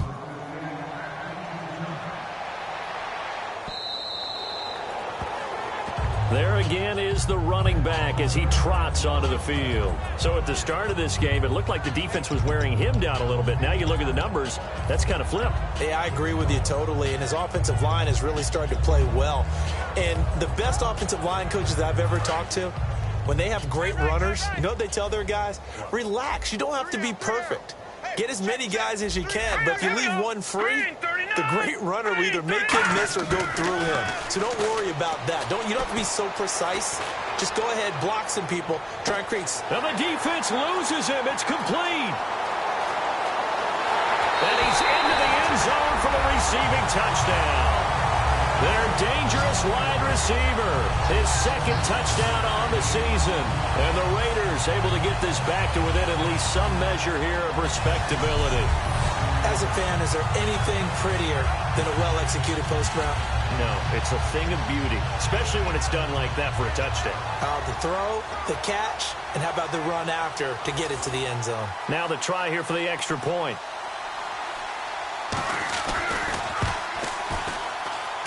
And they make the score a little bit more respectable here in our final quarter of play.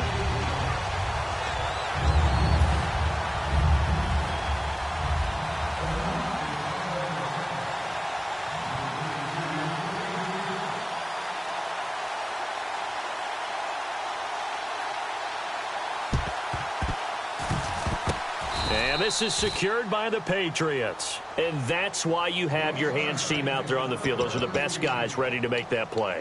And let's face it, It was executed well. It wasn't a bad kick. It wasn't anything like that. Just that the normal outcome actually came to play.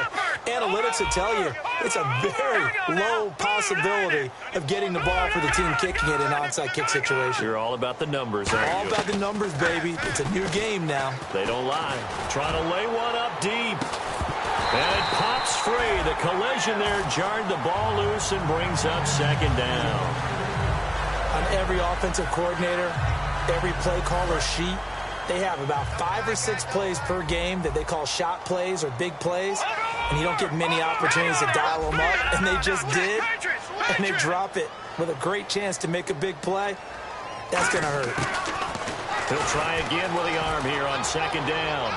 That is caught. 10, and all the way in for the touchdown. Their big-bodied receiver with touchdown number 8 on the year. And the Patriots continue to roll.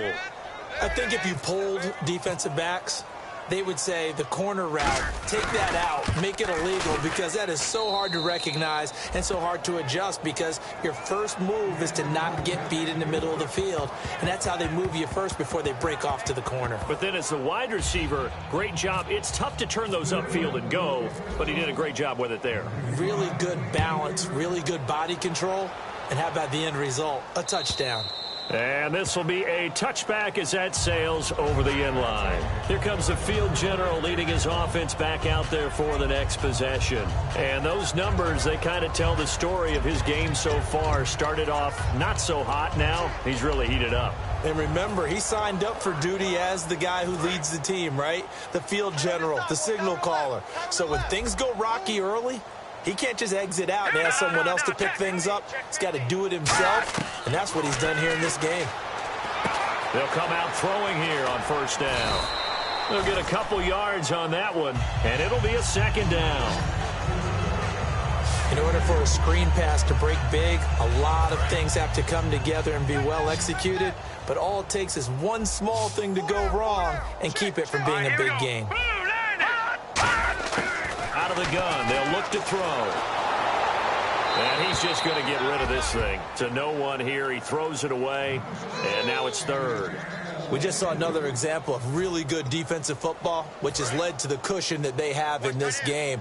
Got to him once again, knocked him on the ground, forced an incompletion. Yeah, they've set the tone. It's one thing to set the tone, another to come in here on the road and set the tone. Looking to throw. Oh, he's got a man wide open, complete. And he's finally taken down, but not before getting across midfield and across the 45-yard line. So it's Raider football as we get you reset. And let's see what they've come up with offensively after having time to talk it over. On first down, he'll drop to throw. And he'll toss this one incomplete. Seeing no options, he throws it away. I hope I don't sound too rah-rah on that one, but that's the exact right throw. Either your receiver gets it or no one gets it. Give him a lot of credit for being really precise with it. Got rid of it. No one got it. Back to throw now on 2nd and 10. And that will be caught, but out of bounds. Out of bounds, ruled incomplete here. Defense has set themselves up nicely. 3rd and 10 now.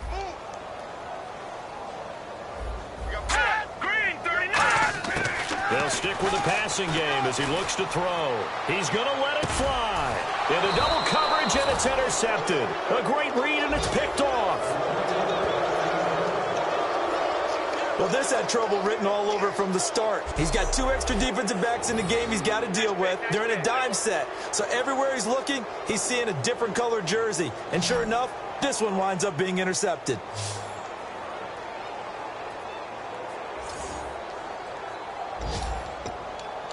The Patriot offense now set to come back out onto the field. And they will simply, Charles, be looking to duplicate what they did last drive when they were able to push it in for 6. And they hope it'll be that easy, right? To be able to take exactly what happened before, replicate it. They may have to make a few additional changes along the way because I'm sure the defense will make some adjustments, but they've got to have great confidence having scored the last time out. And to give this time to the tailback. And he'll He'll cut it out to the sideline. And he takes it all the way down to the 44-yard line. It's a big play there for the Patriots. 49 yards. So it'll be first down here after the run. Big run here in the fourth as they continue to wear down this defense. And that's when the offensive line coach clicks onto the headset and says, head coach, offense coordinator, let my guys fire out and hit people. We're wearing them down. Let's finish them off with the running game. It's a pickup of 21. Well, plenty of credit has to go to the guy carrying the ball. He broke the tackle and gained the yardage. But that doesn't necessarily mean that the defender's bad. They're not going to make 100% of the tackles all the time. Even the best in the game will miss one occasionally. The key is not to let it snowball and miss tackle after tackle. On that play, credit to the offense, but that doesn't make the defense bad. They'll give it to him right up the gut. And he's going to fight his way forward here for a modest gain. They give him 4 yards there. It'll be 2nd and 6. When you find that kind of yardage, you couldn't be more confident as a ball carrier. And guess what? You're going to go back and tell your offensive coordinator, I'd like to keep carrying it, thank you. No. Check. Patriot. Now let's go. Green, 39. Green. They'll give it to him right up the gut. And he's going to get the first down as he covers up after a pretty good shot there. It's a 10-yard gain there, and it sets him up now 1st and goal. Into the fourth quarter now. The offense has got to feel like they've imposed their will and kind of taken the life out of the defense. And you can see it from the perspective of the guy carrying the football. Those holes have to look huge. Similar to a great hitter, seeing a ball come into the plate and he's in the zone, the ball looks like a beach ball to him. He's just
Bye.